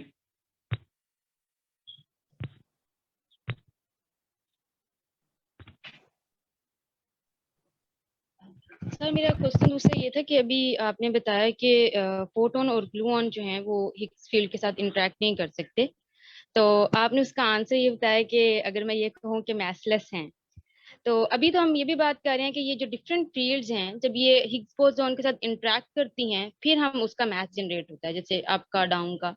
तो हम ये इसका आंसर ये नहीं कर सकते कि क्योंकि फोटोन चार्जलेस है इसलिए वो इस हिग्स फील्ड के साथ इंटरेक्ट नहीं करता? नो इंटरेक्शन, जो चार्ज है वो सिर्फ इलेक्ट्रोमैग्नेटिक इंटरेक्शन के लिए इस्तेमाल होता है, और ये जो इंटरेक्शन है इसका चार्ज से कोई ताल्लुक नहीं है, ठीक है। जो Z0 है this is also neutral particle but it interact with the Higgs. Gluons जो है इन पर भी इलेक्ट्रिक चार्ज नहीं होता but they carry the colour charge. Electric charge इन पर नहीं होता बट ये तो है इंटरेक्ट ही नहीं करते but they have the colour charge, तो इसका इलेक्ट्रिक चार्ज से कोई ताल्लुक नहीं है। ओके ठीक है। I mean all I would say कि जो स्टैंडर्ड मॉडल है वो उसमें बहुत सी जो चीजें हैं ऐसी हैं जो हम जिनका हमारे पास कोई जवाब नहीं है। हो सकता है कि हम स्टैंडर्ड मॉडल के बियॉन्ड अगर हमारे पास कोई थ्योरी आती है तो यहाँ ऐसी थ्योरी ऑलरेडी मौजूद भी है, उनमें बहुत से ऐसे सवालों का जवाब हमें दिया जाता है जो स्टैंडर्ड मॉडल हमें नहीं देती। मिसाल के तौर पर आप देखें कि जो स्टैंडर्ड मॉडल के अंदर आप देखें जो अप और डाउन क्वार्क के जो चार्जेस होते हैं दे हैव डाउन क्वार्क का जो चार्ज है that's 1/3 of the charge of the electron, और अप क्वार्क का जो चार्ज है 2/3 of the charge of the electron. No 2/3 is some a perfect number, ठीक है। सो हालांकि नेचर जो थी वो इस तरह से भी हो सकती थी कि ये इसका चार्ज बिल्कुल इंटायरली डिफरेंट हो इससे but they are related. Standard model doesn't explain it, okay, so there are many things in the standard model जो standard model जिनका जवाब नहीं देता, और जो दूसरी थ्योरीज हैं बियॉन्ड द स्टैंडर्ड मॉडल उनमें से बहुत सी थ्योरीज जो होती हैं उनको डेवलप करने की मोटिवेशन भी यही होती है कि वो स्टैंडर्ड मॉडल जवाब नहीं देता उनको हम एक्सप्लेन करें, लेकिन सिर्फ जवाब देना किसी के लिए किसी थ्योरी के लिए नहीं होता। दैट्स वेरी इंपॉर्टेंट जो आपको मैसेज कैरी करना चाहिए कि आप सिर्फ किसी थ्योरी के लिए चीज़ों को एक्सप्लेन करना काफ़ी नहीं होता, ठीक है। जो थ्योरी होती है वो उस वक्त सक्सेसफुल समझी जाती है जब उसकी जो प्रिडिक्शन है वो एक्सपेरिमेंट से एग्री करती है। Your theory is explaining something, it's not enough for the success of that theory. It should predict something, और experimentally हम उस prediction को verify करें इस theory की, और then theory will be accepted. तो सर इसका मतलब ये हुआ कि हम ये डायरेक्ट नहीं कह सकते कि फोटोन मैसलेस है, बल्कि हम इस तरह कह सकते हैं कि फोटोन, चूंकि फोटोन की जो फील्ड है वो हिग्स फील्ड के साथ इंटरेक्ट नहीं करती, इसलिए फोटोन मैसलेस है। ठीक है, लेकिन हिग्स अगर देखें ना, यही तो मैं कह रहा था कि अब सवाल आप ये करेंगे कि हिग्स जो है फोटोन हिग्स फील्ड के साथ क्यों इंटरेक्ट नहीं करता, ठीक है। ठीक है उसका जवाब भी देंगे क्योंकि मैसलेस है, so it's a cyclic argument. तो इसका सही और ऑनेस्ट जवाब ये है, we don't know, we construct the standard model in, मतलब हम फर्स्ट करें फोटोन नेचर के अंदर मैसिव होता, तो we could have construct the standard model with a massive photon. Okay sir, तो बेसिकली ऑब्जर्वेशन से हम कर रहे हैं ना कंस्ट्रक्शन। ओके, कोमल का एक सवाल है कि why we were comparing cobalt 60 electron with its mirror image. जो कोबाल्ट 60 जो है वो ज़ाहिर एक रेडियो एक्टिव एलिमेंट है, बीटा डिके के थ्रू वो डिके करता है, और जब बीटा डिके का जो प्रोसेस है वो वीक इंटरेक्शन के थ्रू अकर करता है, और वीक इंटरेक्शन के अंदर पैरिटी वायलेट करती है। और जो कोबाल्ट 60 के साथ जो एक्सपेरिमेंट था, ये पहला एक्सपेरिमेंट था हिस्टोरिकली जिसके थ्रू हमने पैरिटी वायलेशन को डिमॉन्स्ट्रेट किया था। ओके, और पैरिटी वायलेशन का मतलब ये है कि एक प्रोसेस और उस प्रोसेस का जो मिरर इमेज है, अगर प्रोसेस नेचर के अंदर अकर कर रहा है तो उसका मिरर इमेज या तो नेचर के अंदर अकर ही नहीं कर रहा, या वो डिफरेंट प्रोबेबिलिटी के साथ अकर करता है नेचर के अंदर। इन बोथ केसेस वी से द पैरिटी इज वायलेटेड। लेकिन अगर एक प्रोसेस उसका मिरर इमेज जो है वो सेम प्रोबेबिलिटी के साथ अकर करते हो नेचर के अंदर, then we say that the mirror symmetry parity is mirror symmetry और parity, this are the good symmetry, this is the good symmetry. Okay, audience, मेरा ख्याल है कि काफी टाइम हो चुका है, तो सिर्फ 2-3 क्वेश्चंस लास्ट पे हम लेंगे। अगर आपका सवाल है तो हैंड रेज आप कीजिएगा। अतर साहब जो हैं वो क्वेश्चन कर रहे हैं कि we have not discovered gravitons but still believe that gravity comes from graviton. Is it about time we come up with a different explanation? जी, लास्ट सेंटेंस दोबारा से बोलिएगा। Is it about time? मतलब क्या वक्त लगेगा और हम किसी different explanation पे जा सकेंगे? Yes, it is quite possible. लेकिन जब हम ये कहते हैं ना कि हम साइंस के अंदर हमारे पास कुछ थ्योरीज होती हैं जो established थ्योरीज होती हैं, standard model is one of them. And जो स्टैंडर्ड मॉडल जो है, और कुछ थ्योरीज होती हैं वो स्टैब्लिश नहीं होती, I mean they explain something but उनकी जो प्रेडिक्शन है वो वेरीफाई नहीं होती ना। तो जो क्वांटम ग्रेविटी की जो थ्योरीज हैं कुछ ऐसी थ्योरीज हैं, तो जो स्टैंडर्ड मॉडल है उसमें तो ग्रेविटी शामिल ही नहीं ना। स्टैंडर्ड मॉडल के अंदर सिर्फ हमारे पास इलेक्ट्रोमैग्नेटिक वीक और स्ट्रॉन्ग इंटरैक्शंस हैं। तो ऐसी जो थ्योरीज हैं जो अभी एक्सपेरिमेंटली फर्मली स्टैब्लिश नहीं हुई होती, तो हम उनकी जो प्रेडिक्शंस हैं उनको भी हम सम टाइम उतना ही सीरियसली लेना शुरू कर देते हैं जितना कि साइंटिफिकली एस्टैब्लिश्ड थ्योरीज की प्रेडिक्शंस होती हैं। तो इसमें महल में थोड़ा सा हमें ख्याल रखना चाहिए। जी, वकार आप अगर सवाल पूछना चाहते हैं तो मैं अनम्यूट कर रहा हूँ, आप कर लें सवाल। वकार अहमद।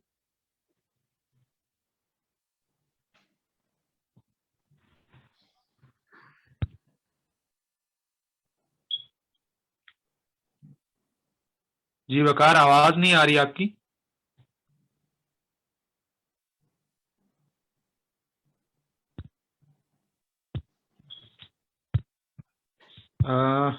इनका सवाल सर चैट में है कि what is the meaning off spin 2 of graviton.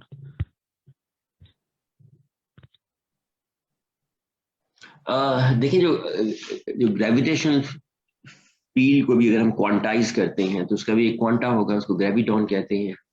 और वो जो क्वांटा होती है उसकी स्पिन 2 होती है, ठीक है। और जो स्पिन 2 का मतलब क्वांटम मैकेनिक्स में यही है कि स्पिन जैसे क्वांटम नंबर, जिससे उसकी स्पिन की वैल्यू डिफाइन होती है, उसके स्पिन के z कॉम्पोनेंट की हमारे पास 5 पॉसिबल वैल्यूज होंगी, -2 से लेकर +2 तक. But there are lot of problems with this theory, क्योंकि जो थ्योरी से होती हैं जिनके क्वांटा स्पिन हाफ होते हैं, या स्पिन 1 होते हैं, या स्पिन 0 होते हैं. स्टैंडर्ड मॉडल के अंदर जो पार्टिकल है उनकी यही स्पिन है. हिग्स की स्पिन 0 है, गेज बोसॉन की स्पिन 1 है, और बाकी ये जो मैटर पार्टिकल की स्पिन हाफ होती है. इन पार्टिकल्स की जिनकी स्पिन 0, हाफ या 1 हो, इनको हम रीनॉर्मलाइज कर सकते हैं. आई मीन थ्योरीज को जब हम इस्तेमाल करते हैं कैलकुलेशंस करने के लिए, ऑब्जर्वेबल्स कैलकुलेट करने के लिए, तो उसमें कुछ डाइवर्जेंसेस प्रोड्यूस होती हैं जिनको हम सिस्टमैटिकली अब्जॉर्ब कर सकते हैं. इसको हम रीनॉर्मलाइजेशन कहते हैं. लेकिन ऐसी थ्योरीज जिनके जो फील्ड्स होते हैं उनकी स्पिन 1 से ज्यादा हो, यानी कि 3/2 हो, या 2 हो, या 3 हो, तो ऐसे जो फील्ड्स हैं इनको रीनॉर्मलाइज करना अभी तक मुमकिन नहीं है. तो इसलिए मैं कह रहा हूँ कि जो क्वांटम थ्योरीज जो है ग्रेविटी की, ये इन पर अभी भी रिसर्च हो रही है, और वी डोंट नो कि हम इसको किस तरह से कंक्लूड करते हैं, ये वक्त ही हमें बताएगा. All right, so we have a physicist from Indonesia. He has written a very long comment, so I would request him that he may ask in. I'm going to unmute you, Fima. You can ask now.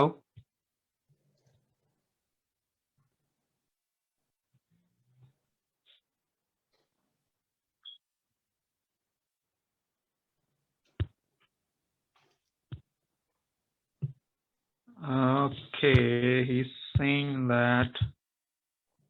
Oh, signal trouble. It's fine. Well, we'll discuss it later then, because your comment is really very long and it requires some more explanation. Okay, last question है ये हलीमा रहमत पूछ रही हैं कि laws of conservation originate from symmetries that govern universe.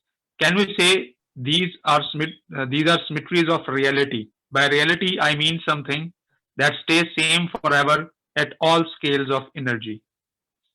So symmetries are real or not? You see, it depends on there are some symmetries. बहुत सी ऐसी symmetries हैं जिनके अगेंस्ट में कभी कोई एविडेंस नहीं मिली. ठीक है, जैसे जो स्पेस टाइम सिमेट्रीज हैं, rotational symmetry and translational symmetry, translation time symmetry, which implies a law of conservation of energy, momentum, and law of conservation of angular momentum. लेकिन कुछ सिमेट्रीज ऐसी होती हैं नेचर के अंदर जो अप्रॉक्सीमेट होती हैं, हम उनको इस्तेमाल करते हैं अपनी कैलकुलेशंस के अंदर, और कुछ सिमेट्रीज जो होती हैं वो एप्लीकेबल होती हैं up to a certain scale of energy, उसके बाद वो ब्रेक कर जाती हैं. So it really depend on the nature of the symmetry. But as far as the space time symmetries are concerned, ये इस तरह की सिमेट्रीज हैं जिनको आप कह सकते हो कि मतलब इसके अगेंस्ट हमें कोई एविडेंस आज तक नहीं मिली, और आई डोंट थिंक ऐसी कोई थ्योरीज मौजूद है जिसमें इन सिमेट्रीज को हम ब्रेक कर नेचर को एक्सप्लेन करने की कोशिश करते हो. it seems that they are almost reality. Yes, and even superconductivity and superfluidity and all these things, symmetry जो है वो इसी तरह से काम कर रही है जिस तरह हाई एनर्जी में हम देखते हैं. मिशाल, आपका सवाल है कि particles are ripples in quantum field. So are they like mechanical waves? How should I imagine them? Are they like sound waves? मतलब वो ये पूछ रही हैं कि ये waves हैं quantum field के अंदर, तो ये waves किस तरह की हैं, मैकेनिकल, इलेक्ट्रोमैग्नेटिक, क्योंकि हमारे स्टूडेंट्स ने बस ये दो ही सुनी होती हैं. Try to imagine the way, like you see, think of a photon, and you at the same time also talk about the electromagnetic wave. So photon is the quanta of electromagnetic wave. तो classically तो ज़ाहिर है आप जो field है उसको imagine कर सकते हो, उसके अंदर रिपल्स भी इमेजिन कर सकते हो, but once you quantize it तो फिर ज़ाहिर आप इसको वैसे नहीं सोच सकते. और आई थिंक कोई ऐसी एनोलॉजी भी नहीं है हमारे पास या साइंटिस्ट के पास जिसके थ्रू वो इसको एक्सप्लेन कर सकें. तो I think we have limitations here. I mean we know that the quantas are the particles, और जो क्वांटास हैं वो एक फील्ड के हैं, और वो फील्ड क्वांटम फील्ड है, क्लासिकल फील्ड नहीं है। अगर वो क्लासिकल फील्ड हो तो फिर ज़ाहिर है वो उसमें आप रिपल्स को इमेजिन कर सकते हो। तो जब मैं ये सेंटेंस यूज करता हूँ that the particles are the ripples in the quantum field, तो ये एक वीक सेंस के अंदर है, इसको आप लिटरल सेंस के अंदर ना लें कि जो रिपल है वो पार्टिकल है। दरअसल it's not like that. Ripple mean that there is some kind of excitation in the field, and these excitations are the particles. Exactly quantum mechanics को अंडरस्टैंड करना भी मुश्किल है, तो इमेजिन करना तो फिर तकरीबन नामुमकिनात में से है। बहरहाल मेरा ख्याल है कि अभी हमारे पास और कोई सवाल नहीं है, तो बहुत ज़्यादा वक्त लिया सर, 2 घंटे हो गए। बहुत शुक्रिया, बहुत मज़ा आया। और स्टूडेंट्स चैट में बता रहे हैं कि they enjoyed this lecture very much. और चूंकि इस तरह के कॉम्प्लिकेटेड टॉपिक्स को उर्दू में डिस्कस करना बहुत ही मुश्किल काम है और होता भी नहीं है, तो मुझे उम्मीद है कि हमारी ये रिकॉर्डिंग भी यूट्यूब पे जब आ जाएगी तो बहुत से लोगों के लिए ये हेल्पफुल होगी। और मैं उम्मीद करता हूँ कि हम दोबारा भी आपको तंग करेंगे फिर किसी मौजू के हवाले से।